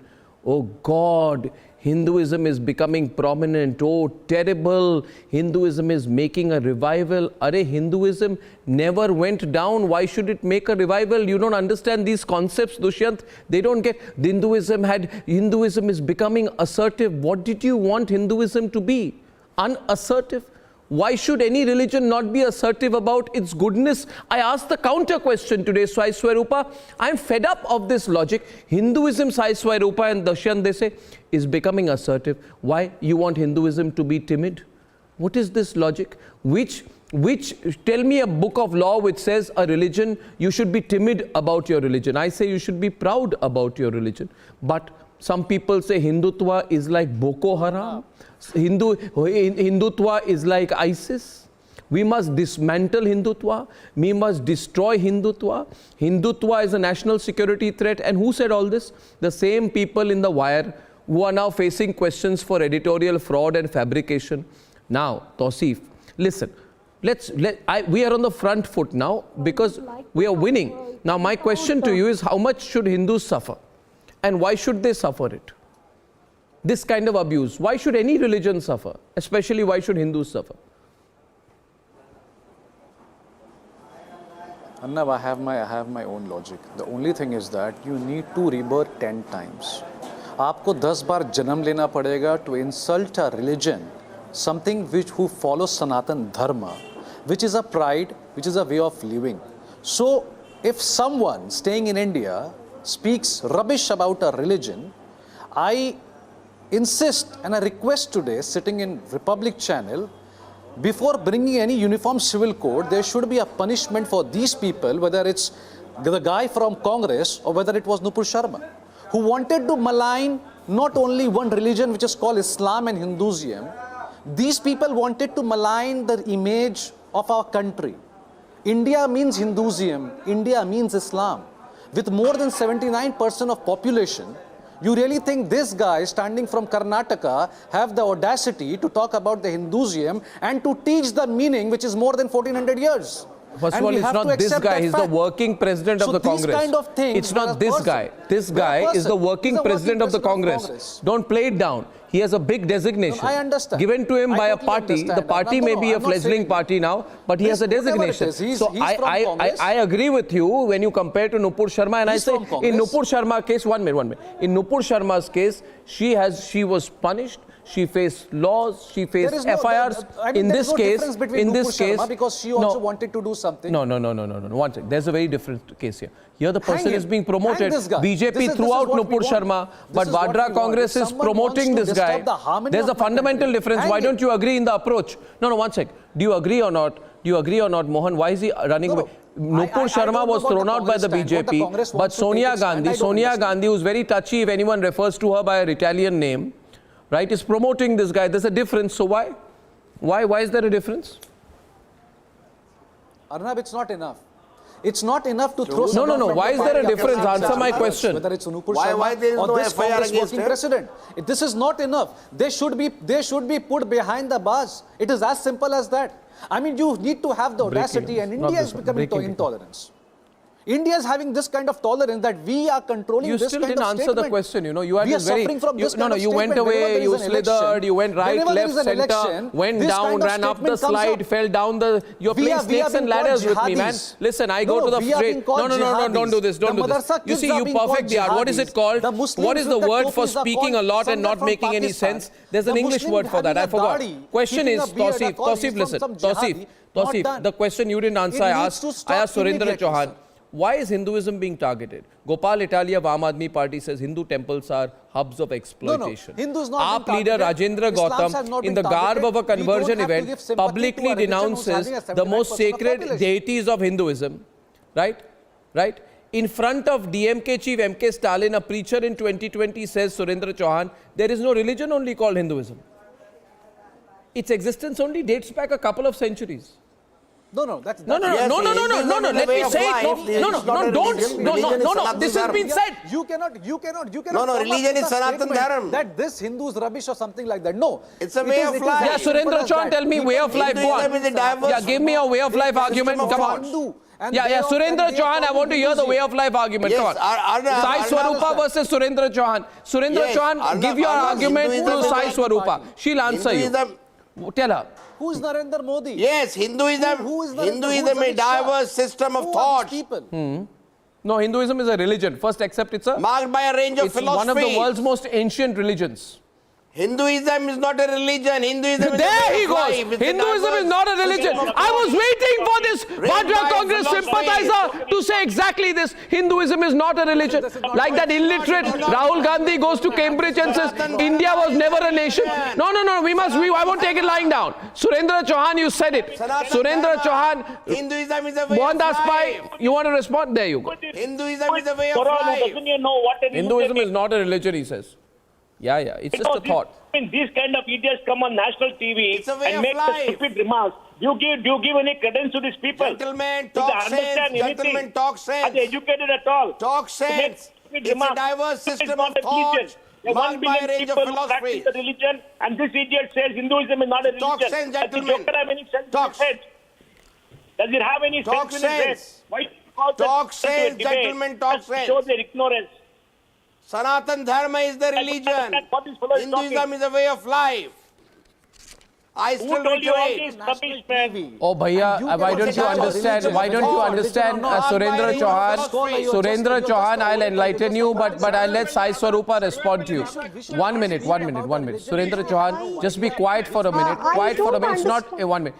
The original name of what is known as Hinduism today was Sanatan Dharma. What does Sanatan Dharma means? Sanatan Dharma means the unending cyclic order of life, holding that life is without beginning or end. Sanatan Dharma cannot be boxed and branded. It is all encompassing. You better learn to respect it.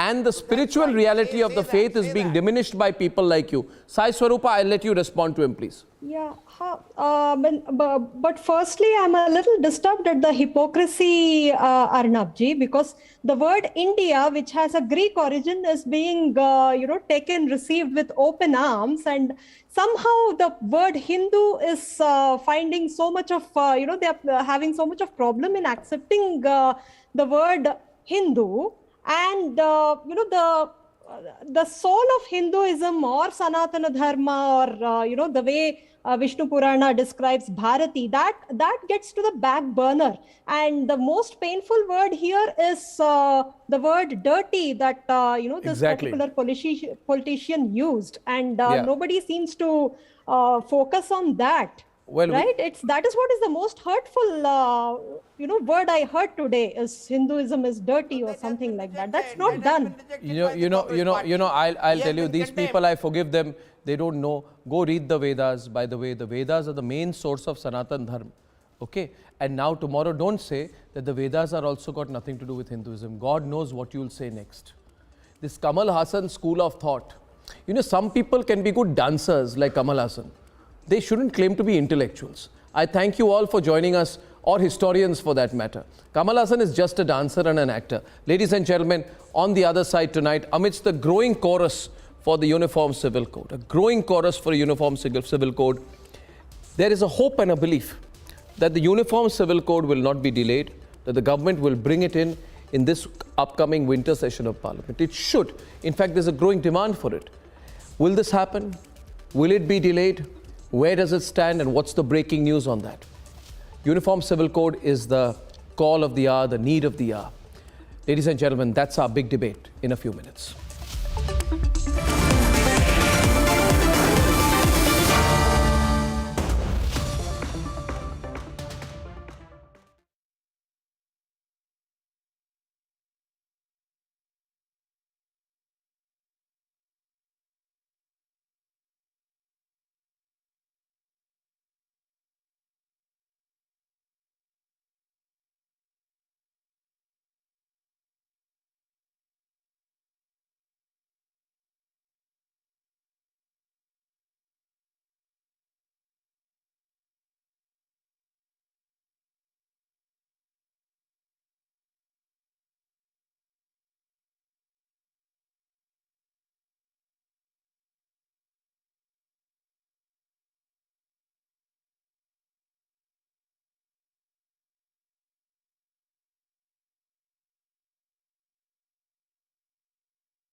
समान नागरिक संहिता लागू करने की बात, समाज को बांटकर, समाज को तोड़कर हम सरकार नहीं बनाना चाहेंगे मेरे बहनों भाइयों।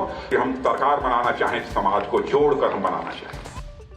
5 days to go for Himachal elections. Being one of the top promise on BJP manifesto is the UCC. But is it time for a legislation on it? Big debate at 10 p.m.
समाज को बांटकर, समाज को तोड़कर हम सरकार नहीं बनाना चाहेंगे मेरे बहनों भाइयों। हम समाज, ये हम सरकार बनाना चाहें, समाज को जोड़कर हम बनाना चाहेंगे। Is it time to bring UCC in Parliament? Big debate on UCC in winter session or not. Debating tonight at 10 p.m.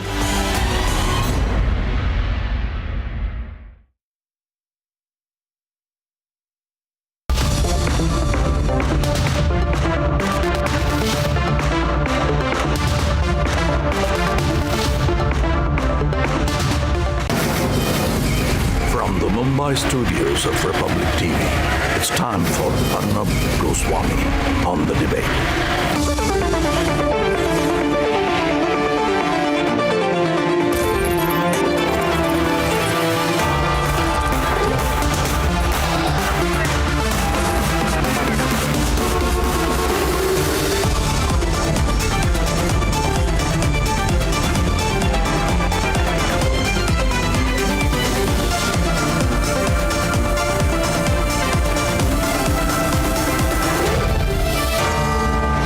Arnab Goswami on the debate at 10, powered by Greenply.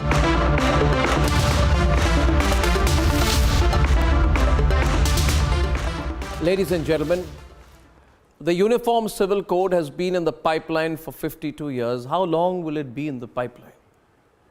How long will we discuss it? How long will we debate it? The time has come. We can't just go from election season to election season. Every election season it becomes a subject of controversy, then it's forgotten later, and then we talk about what happens when there's no Uniform Civil Code and the fact that Indians are discriminated because we are one country where there isn't one law for people. How do we unite as a nation if we don't have a Uniform Civil Code? I really don't understand what the argument is against the Uniform Civil Code, because truly there is no argument. There is no argument. And viewers, that's why I take a stand. On issues which matter to the nation, we cannot be fence sitters.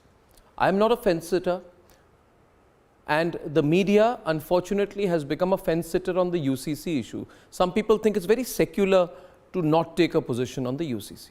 I say it is anti-constitution to not take a position for the UCC.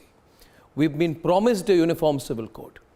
Now is the time to make it a reality. This government can, and I truly believe that this government will, without any further delay, in the upcoming winter session of Parliament, bring in the bill for a Uniform Civil Code. No more debate. Let us legislate. Ladies and gentlemen, let's debate.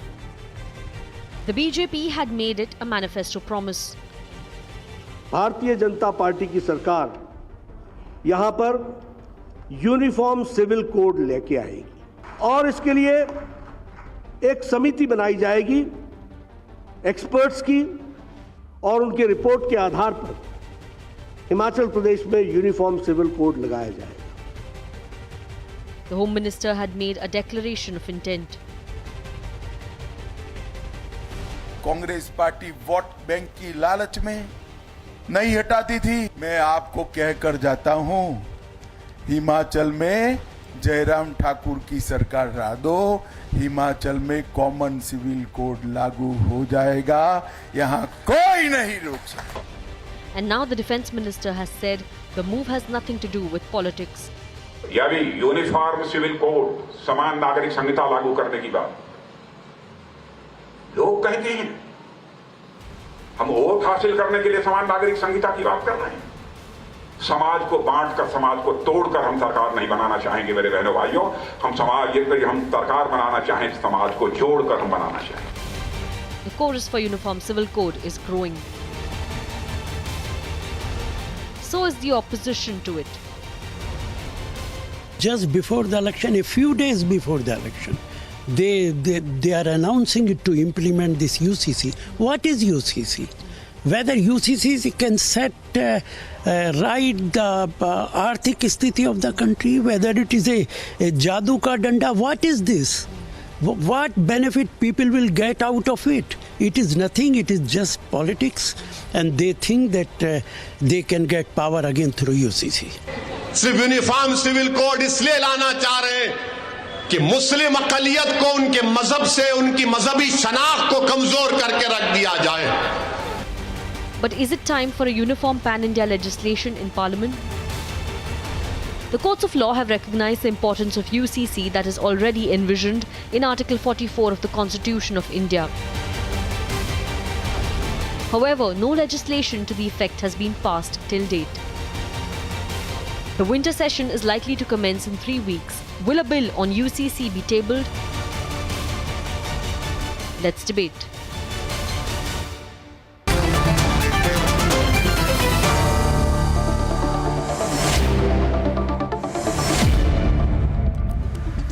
Viewers, my slogan for tonight is no more debate. Let us, Saida, legislate. You know, we are so happy because it's almost happening. I have this feeling, I have the intuitive feeling it can't be too far. What do you feel, Ishkaran? I feel it's tantalizingly close. We will unify all the citizens of this country. No more personal laws. One law. What do you feel, Ishkaran? It's almost coming, right? I have this feeling about it. Constitutional scheme. It was always emphasized that uniform civil code would be brought in. When the constitution was framed, we had Hindu personal law and we had Muslim personal law. Nehruji, in his wisdom, brought a Hindu code bill, but said the Muslim community is not yet ready, so we will not touch their personal law. I ask you, in a secular country, how is it that you remove the Hindu personal law, but you keep the Muslim personal law? And that was done in the name of vote bank politics. Supreme Court from Shah Bano onwards, in fact, Shah Bano, which Rajiv Gandhi overruled, was saying that we need a uniform civil code to give women their rights, to have a uniform code of marriage, divorce, inheritance, succession, guardianship, etc. The Supreme Court is firm since 1980s. Our constitution framers were firm since they brought in the constitution. It was only a vote of politics which is stopping it. Thankfully now, BJP took one step towards it by abolishing triple talaq. That was a step towards it. But now they need to go the entire distance. They don't need to take a step. They need to finish the journey and bring a uniform civil code. So this nonsense of people getting away by polygamy. In a modern democratic country, polygamy is allowed, and it's shameful that women come and support it in the name of religion. We already have a uniform civil code in the form of economic and criminal matters. IPC, you get an exception to that. Do you want people to have multiple marriages in a modern society which is already overpopulated like India? Second aspect of this. We already have a uniform civil code. You need to have uniform laws to maintain it. You need to have uniform laws of guardianship. So I think the step taken by abolishing triple talaq needs to reach its logical conclusion by a uniform civil code. High time BJP does it. It is. You know, it is going to happen, Ishkaran, I can tell you. With absolute certainty, I can tell you. It is constitutionally viable. It is legally viable. Who cares whether who cares whether it is politically viable or not? Who cares? Do we care?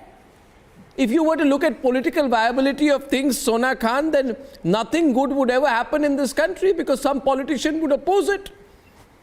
Abhijit Sasane, member of the Methodist Church, you agree with me, I know that. Kuldeep Singh Sandhawala, author and academician from Patiala, I know you agree with me.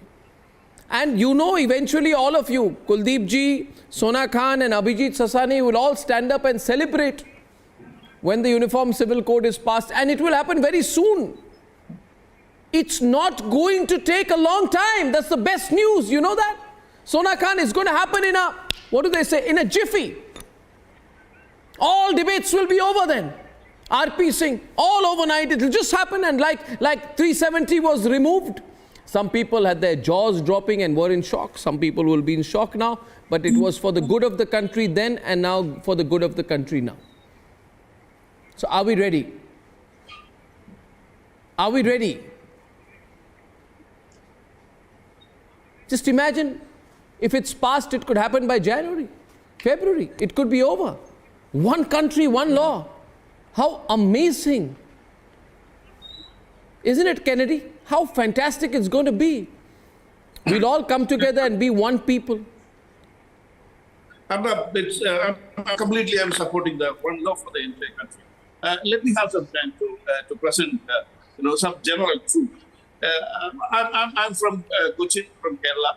So the northern districts of the Kerala, like Calicut, Malappuram, and all those areas, demographically, the Muslim community are much more there. And they are so passionate about the football play than cricket. They love football than cricket. You know why I'm saying? Kerala got a football team, Kerala's own team, Kerala Blasters, and the Brazil. The similarity between the Brazil and Blasters, the color of the jersey is yellow. when the football matches coming into television and live in football grounds, these people, these Muslim boys are rushing there. They're toying with wearing that yellow jersey. Now, let me tell you something. According to the hadith, the Prophet. No. Just 1 minute. Just 1 minute. Kennedy, 1 minute. Kennedy, let me get Professor Geeta Bhatt into this. 1 minute. Let me get Professor Geeta Bhatt on the left, please, for a minute, please. See, let's go to the nub of the issue to Professor Geeta Bhatt, please. Professor Geeta Bhatt, question is, does it seem to you to be closer, or does it seem to you to be just an election slogan for the Himachal Pradesh elections? Or does the reality of a UCC nationally appear to be closer or not?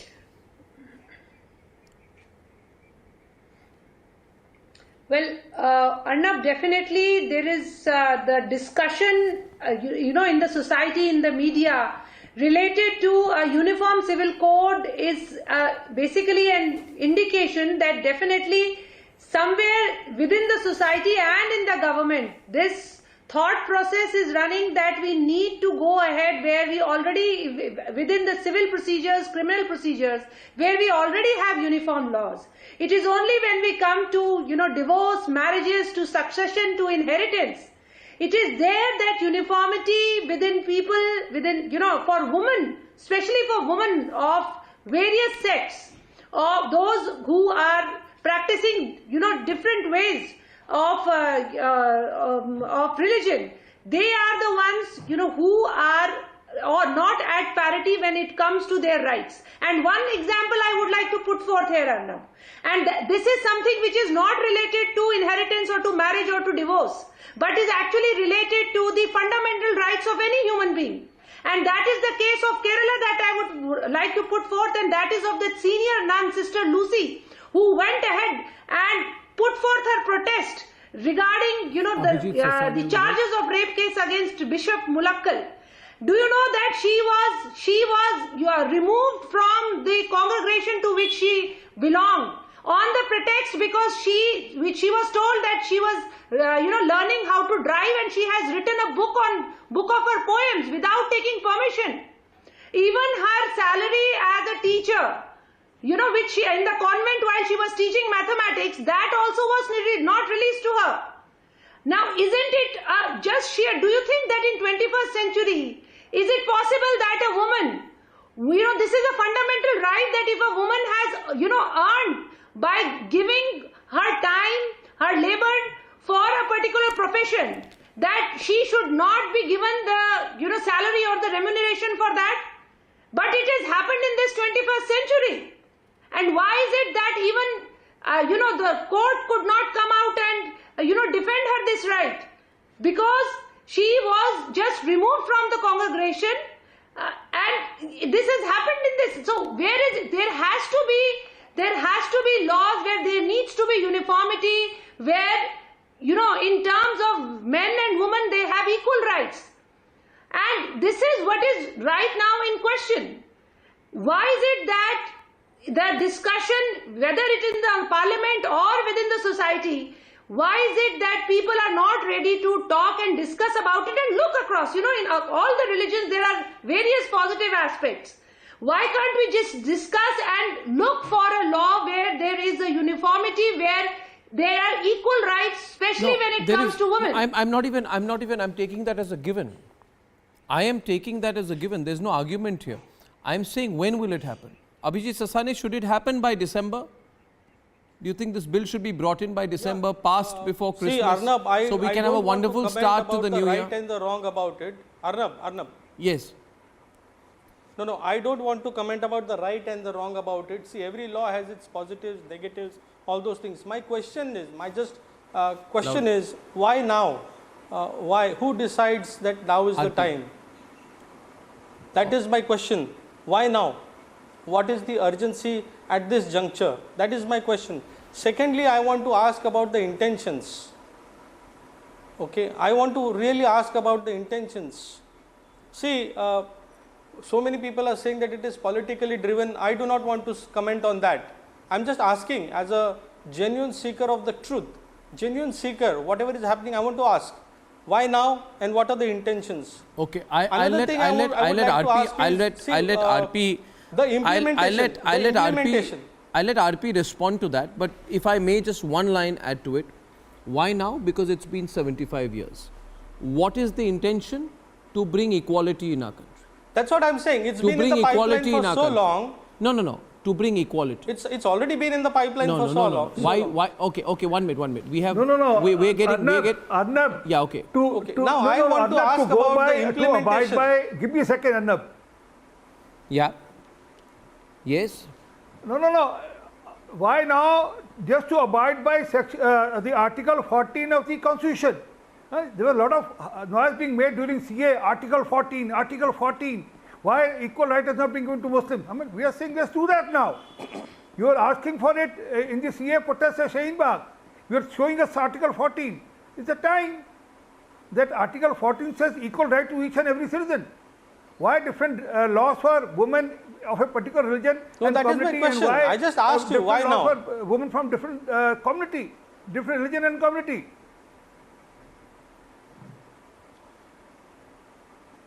No, why are you being apprehensive about it? As I said earlier, Abhijit, you can confide. You can tell Zeenat Shaukat Ali what your concern is. Just be transparent about it, be open about it, because you seem genuinely scared about the idea of a one nation, one law. What is the problem? What is the concern? You can explain to her. No. I am not at all scared. Why should I be scared about it? Now, I also don't understand why you should be scared. I am asking questions. I said I don't want to comment on the right and wrong. No, but we should comment on the right and wrong. I mean, there is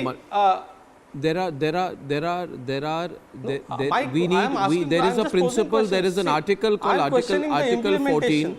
There's an article called Article 14, and Sona Khan can tell you. Sona Khan, please come into the debate.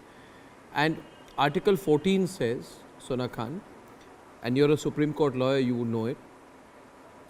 Can you hear me, Ms. Khan? Can she hear me? Yes. Yes, please. So she says, why now? Yes, I can hear you. I said, Ms. Khan, see, this is enshrined in the Constitution, right? It is enshrined in the Constitution, and we all are supposed to be equal before the law, but we are not equal before the law because there isn't an equal law. Article 14 talks about equality before the law, equal protection of the law. Right? Isn't that a great enough reason for a uniform civil code? Right.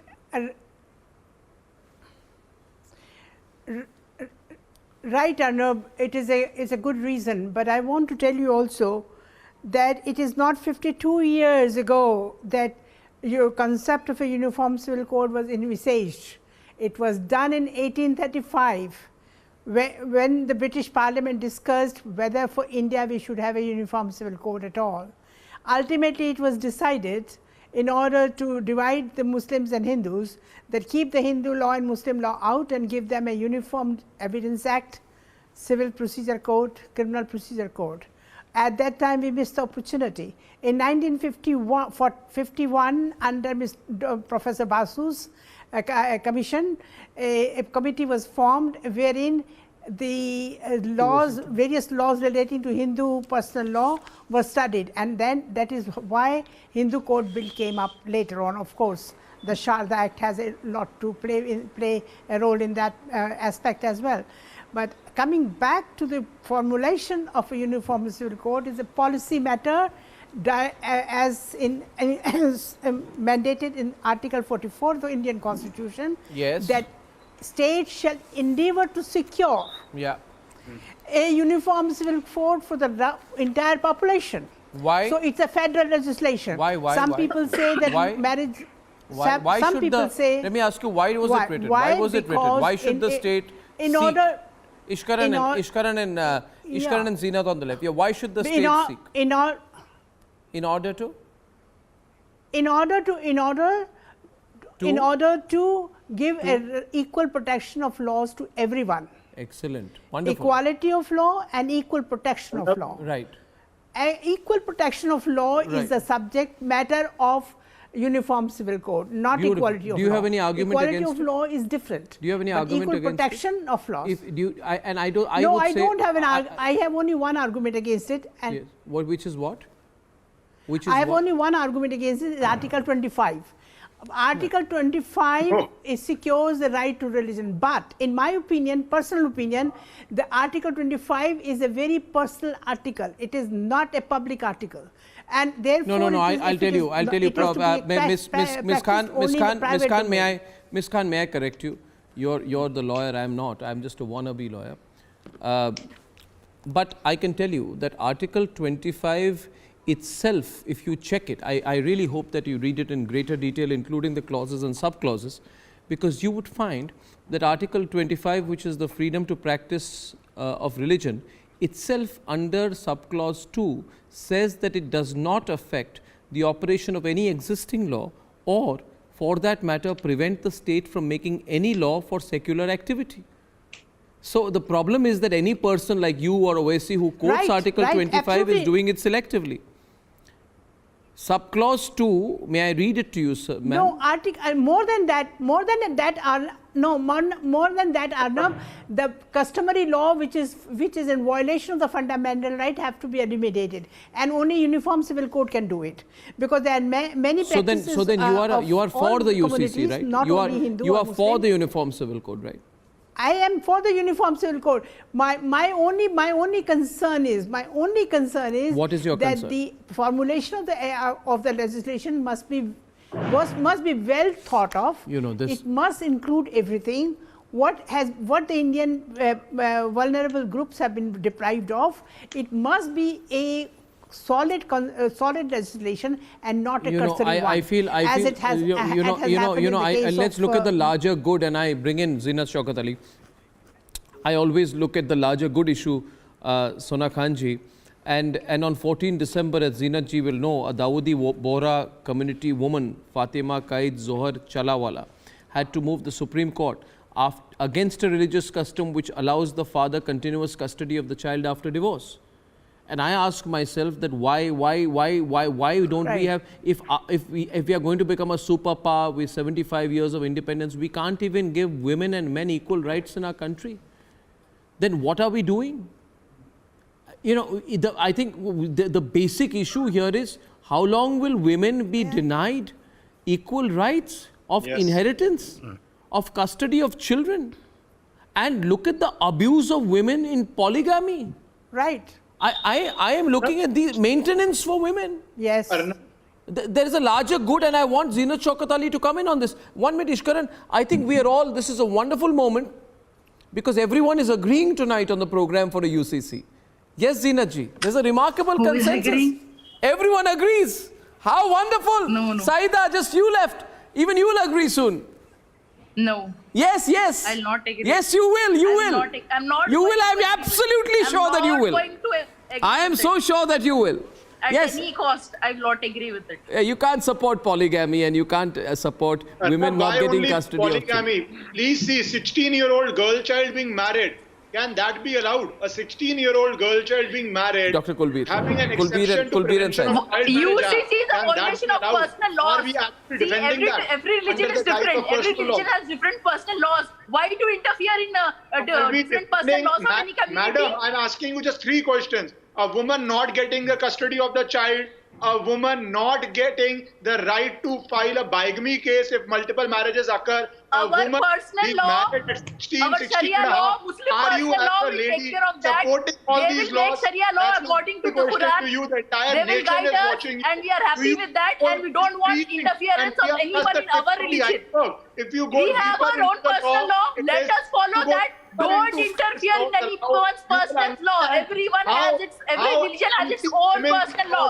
Let them follow that. We don't need a uniform civil code. We already have a uniform civil code in the form of criminal and economic matters. Why do we need a uniform civil code for personal matters of different religions? It is not suitable for a multi-religious country. Uniform civil code is not suitable for a multi-religious country like India. I'd say 1 second. I think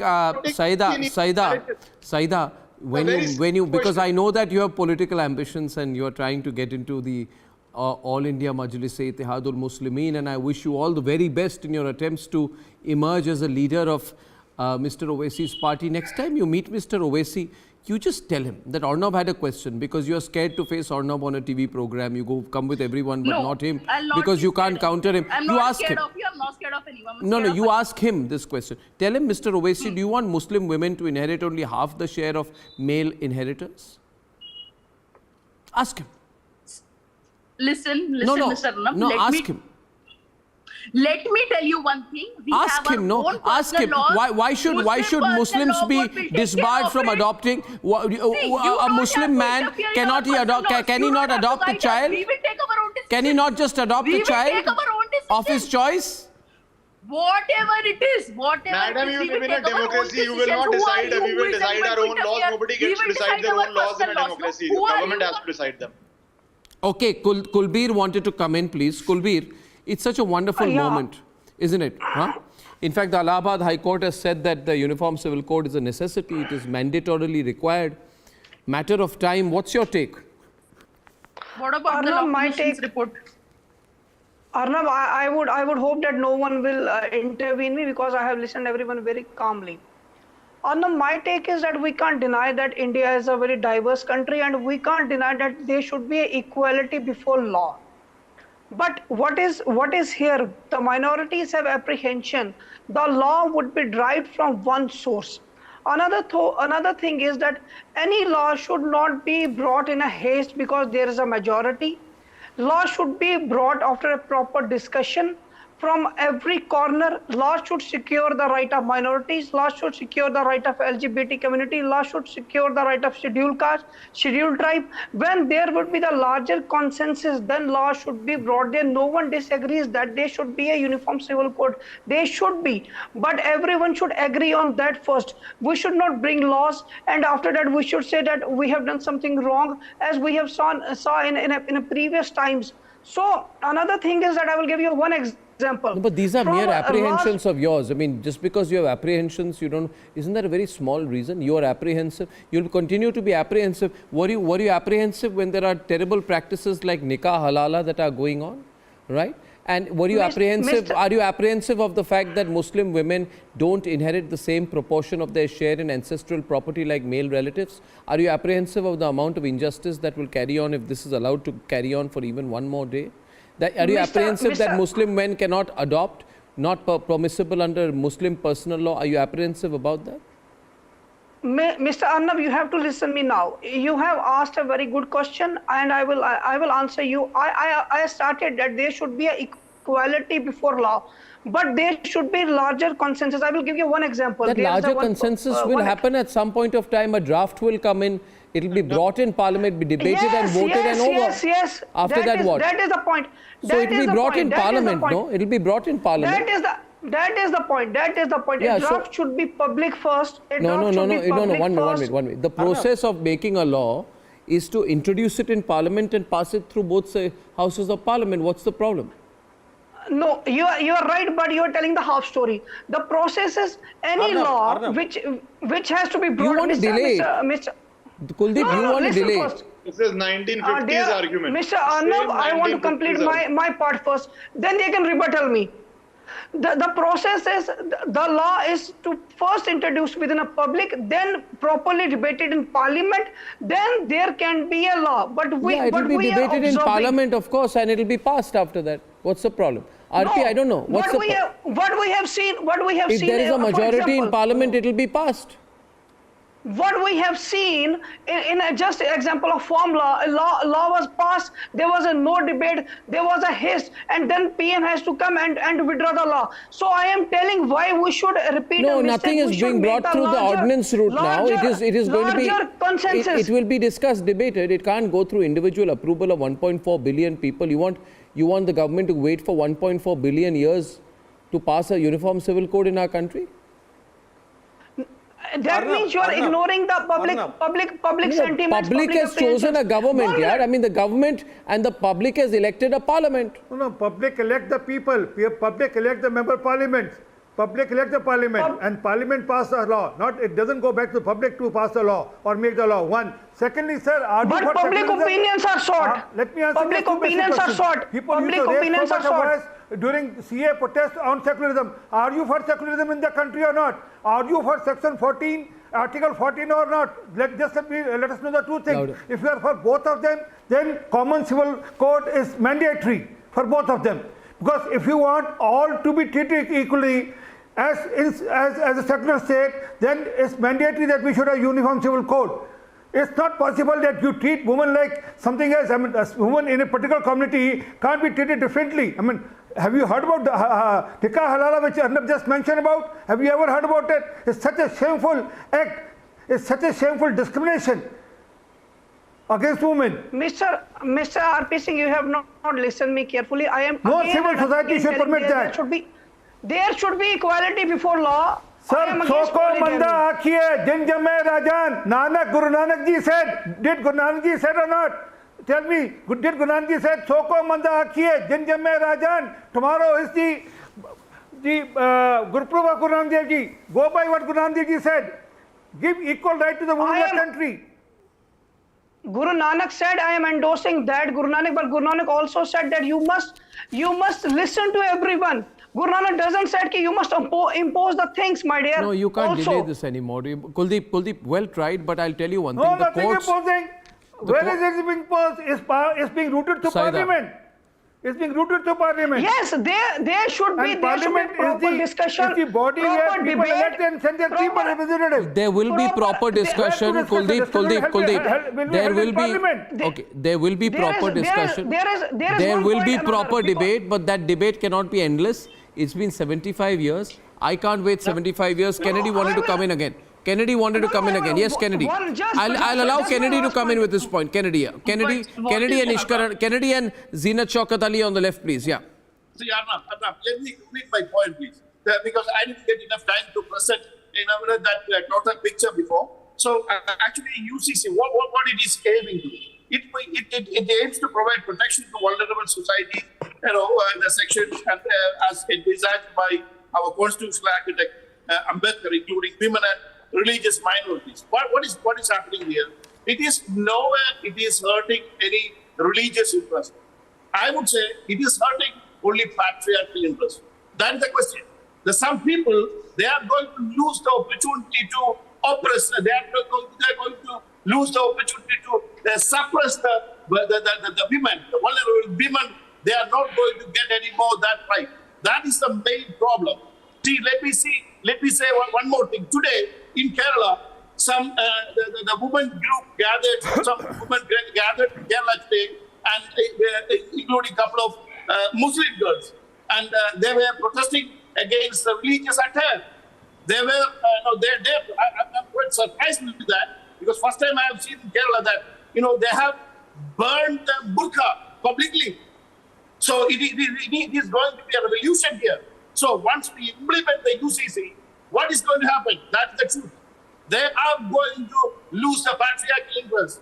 The women, they are the Muslim women, they are going to enjoy the same kind of right which Hindu women is enjoying, the Christian women are enjoying, the same kind of equal right they're going to get. They're going to enjoy the equal right for the entire people of India. That's what is going to happen. They don't want to be happen.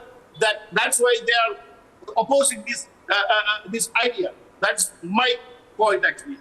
Yeah, I take your point well, and I saw what happened in Kerala, and I do think that things are moving extremely fast there. You see, Saida, you can shake your head. You can say that basically your argument is very simple, and I want Dr. Zinat Shaukat Ali because she's very patient, and Saida, she's very knowledgeable, and she's very wise. And she's an Islamic scholar. She knows about all the Islamic, the sacred teachings, etc. She can teach you quite a few things. You should learn from her. Instead of opposing for the sake of opposing, or maybe to push your political career, you are trying to make a point. You should learn from her. You should learn from her how you cannot deny women equality anymore. And Saida, you should think. Zinat ji will explain and educate you today on the live program, right? Today, Muslim women must have the same rights as Hindu women.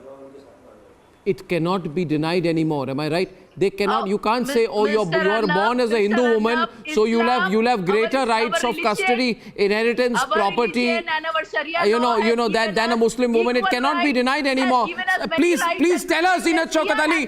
It's not far. We are moving extremely fast towards the UCC. You don't need to worry about that. We have many rights and privileges given by our religion and our Sharia law. We are happy with that. You don't need to worry about that. You don't need to interfere.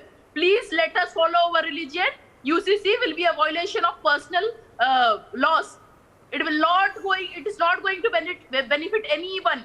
It is not just about Muslims. It is about every religion, because every religion has different laws, and it is not suitable for a multi-religious country like India. Yes, we are one country. We are one nation, but many different cultures. You need to understand this. India takes pride in its integrity within diversity. For maintaining the diversity, we need to respect the personal laws of every community. And already Law Commission has said that UCC is undesirable. It is not required for the country. B.R. Ambedkar, the father of the Indian Constitution, said that UCC should be made voluntary and not mandatory. Okay. Now, if you finished reciting the 2 lines you memorized there from what Ambedkar has said, and you want to quote him half, then I won't allow you. But I'll let Zinat Shaukat Ali, because she's not spoken for the last half an hour. Yes, please.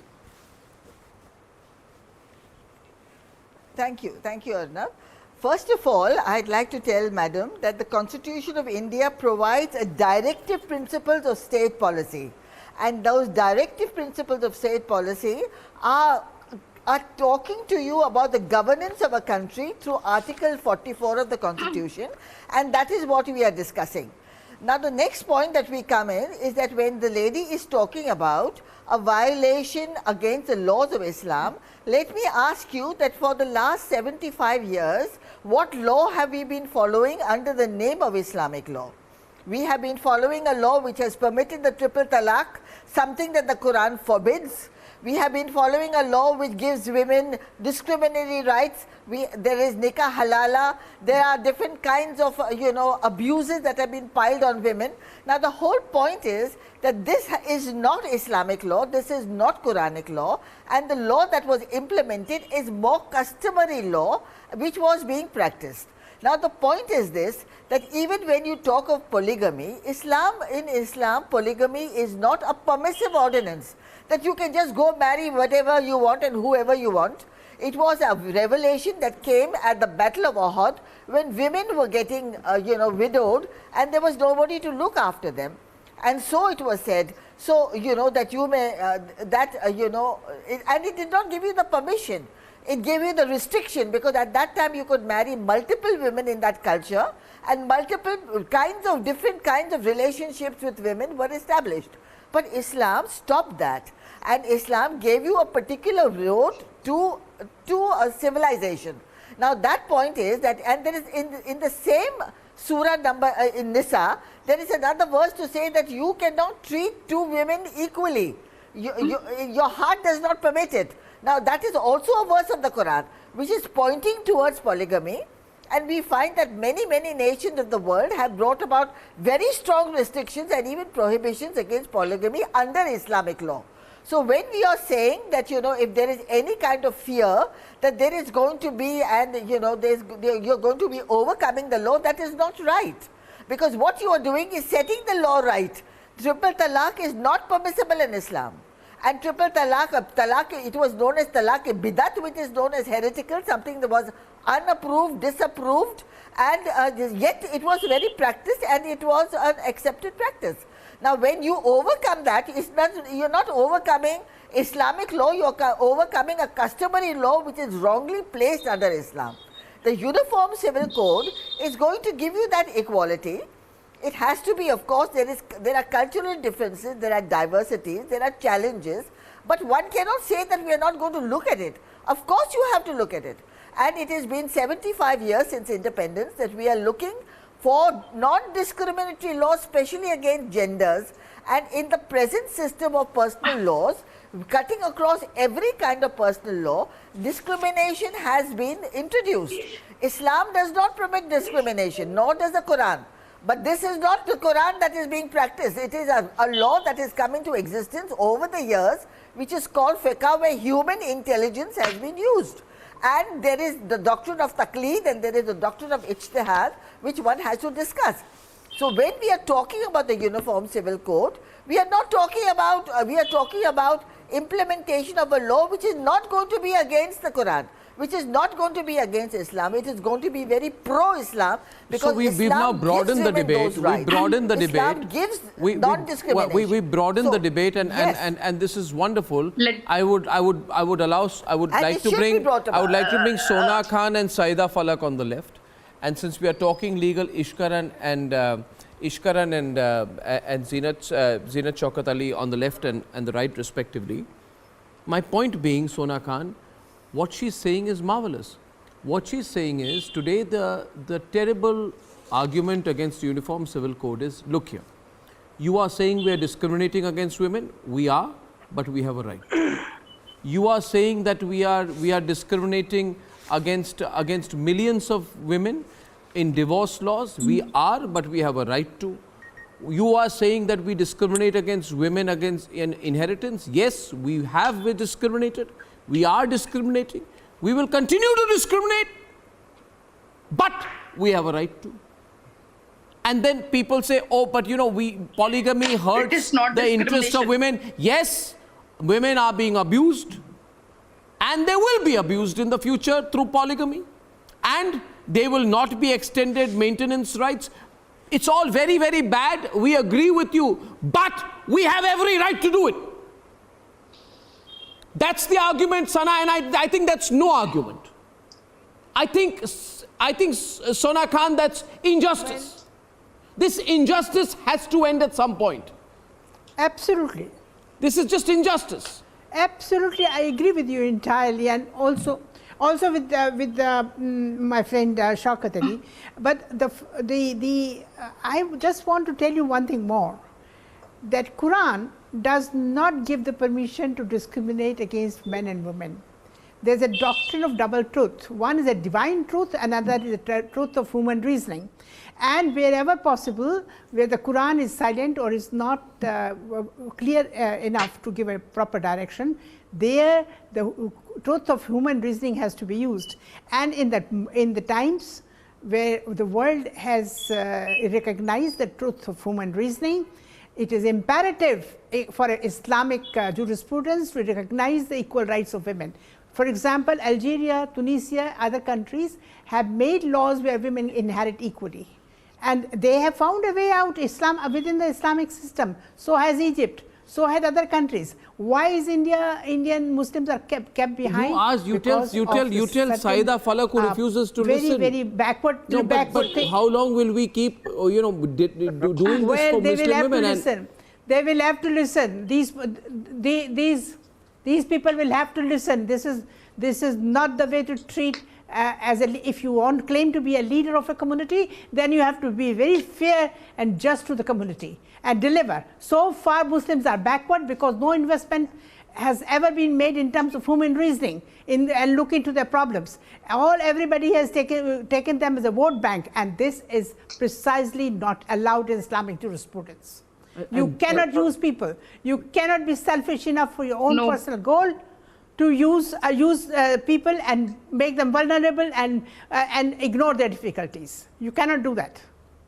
Well spoken. I think that today, this in the minority of one right now. So if you want, Saida Falak, hear this. These are very well-informed people. One is a great scholar, the other is a very well-known lawyer, and they are telling you, don't get used. Please go and tell Owaisi. Tell Owaisi, Saida, that I will refuse to be used by you as a political tool to misguide Muslim women anymore. Muslim women must rise against this injustice anymore. Support the UCC. Ishkaran wants to say something to you. Just 2 points. The reason Islamic countries can bring in the law, because there is no Muslim vote bank politics happening there. There is no need to dominate an entire community and say we are your protector, tum dar ke raho. What is happening here? All that is happening is Muslim women get rights equal to Muslim men, who get rights equal to any other citizen of this country. How can you sit here Hindu have women? an Why are argument you only worried against about the banning Muslim marriage of 16-year-old girl child. Every community has to ban it, irrespective of the religion. How can you have an argument for 4 marriages? Every community has to ban it, irrespective of the religion. How can you have an argument saying guardianship will not be given? Every community, man and woman, both have to have the right of guardianship. How can you sitting here argue that a woman should get less share of property and man? All these are secular activities. All these have to be governed by modern secular law. And I am stunned.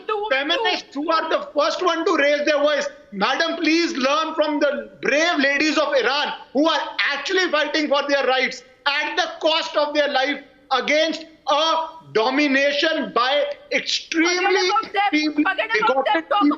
Please don't make India that. Please let every woman who doesn't have a voice. Saida!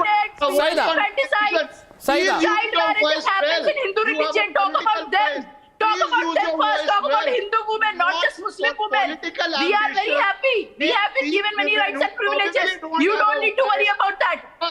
This is we have our Muslim personal law code, we have our Sharia law, we will follow it. We will decide our rules. No one else will decide for us. Which is prohibited by child marriage. Constitution has given us the right. Constitution has given us the right to follow our religion. I'm sorry, you expose yourself to the nation. UCC will be violation of a number of rights given to us to practice our religion and culture. Against marrying a 16-year-old girl, against multiple marriages, against getting equal right in property. What will it violate? Please tell me, what will it violate? What about the number of dowry deaths, rapes, female infanticide, child marriages? All crimes under in Hindu religion. In Hindu religion, who will talk about Is that? that mandated? The simple question you need to ask here, the simple question, Saida, Owaisi has really misled you. Owaisi has really misled you. Let me tell you. Abhijit is also on. See, understand one thing. Understand. Female infanticide. I just want to make 2 points. Just one quick point. Female infanticide is not mandated by any law. Yes. So you can't make even a weird comparison there. Fact is, Supreme Court of India is constantly telling the centre, why have you failed to bring in a uniform civil code? Geeta, they are even questioning the wisdom of the Supreme Court today. Well, that uniform civil code is understandable. The Supreme Court has time and again in many judgments raised this issue that the government should implement and bring uniform civil code. In fact, even in the Shah Banu case, there also the Supreme Court had raised this issue that why is it that, Article 44 after so many decades of independence has not been thought by the governments, successive governments to be implemented. In fact, when the debate was there when the constitution was being framed at that time, Article 45 for children up to the age of 14 years.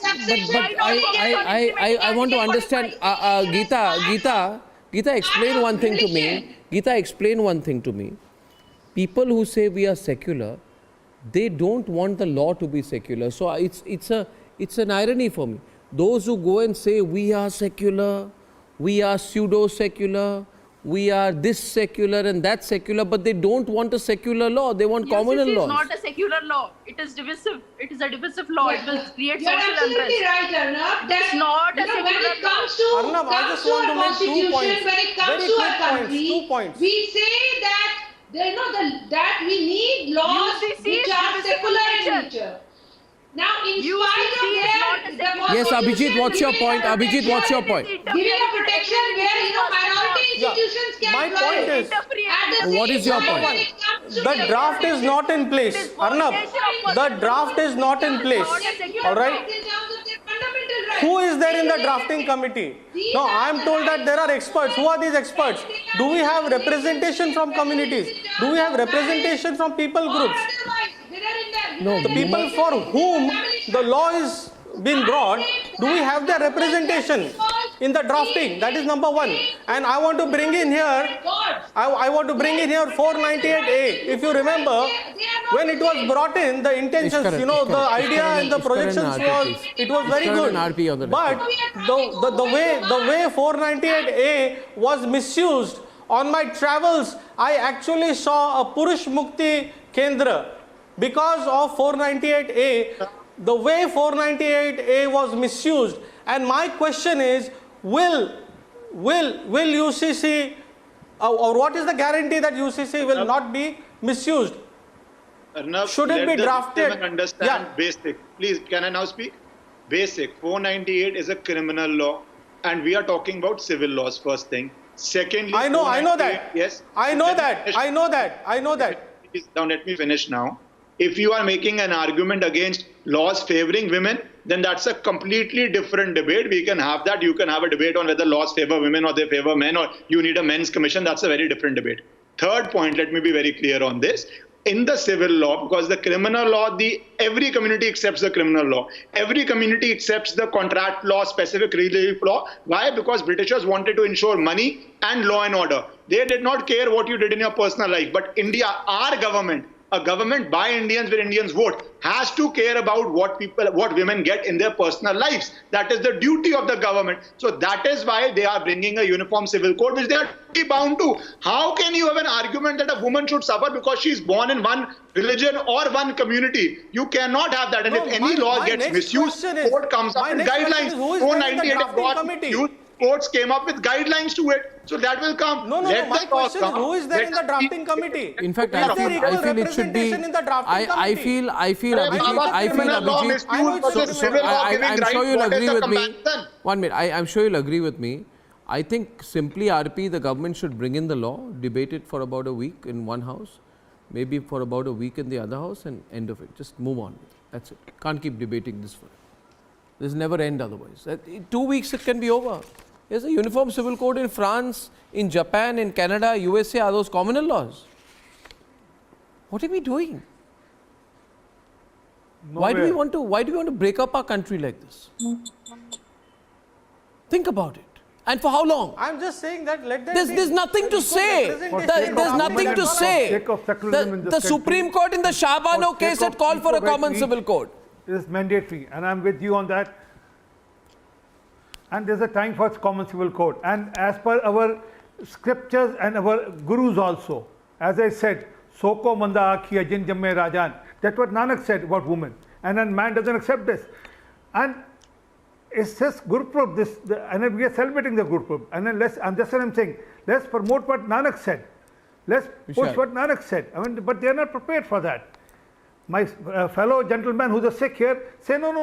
We should have more debate on this. No. I didn't disagree on the verse. I didn't disagree on the verse, sir. Please. I didn't disagree on the verse. What Guru Nanak said, it should be implemented. Sir, I am against. Have you ever heard about nikah halala? Yes, I have heard. How can you accept that? If you are a follower of Nanak, if you are a follower of Guru Nanak, how can you accept that? Listen, sir. Listen. Okay. Let me come into debate. And ladies and gentlemen, I take this debate forward another day. For now, with a promise to see you at 9 o'clock tomorrow. Good night and goodbye.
अच्छा, BJP बोल रही गुजरात में हम uniform civil code लेकर आएंगे।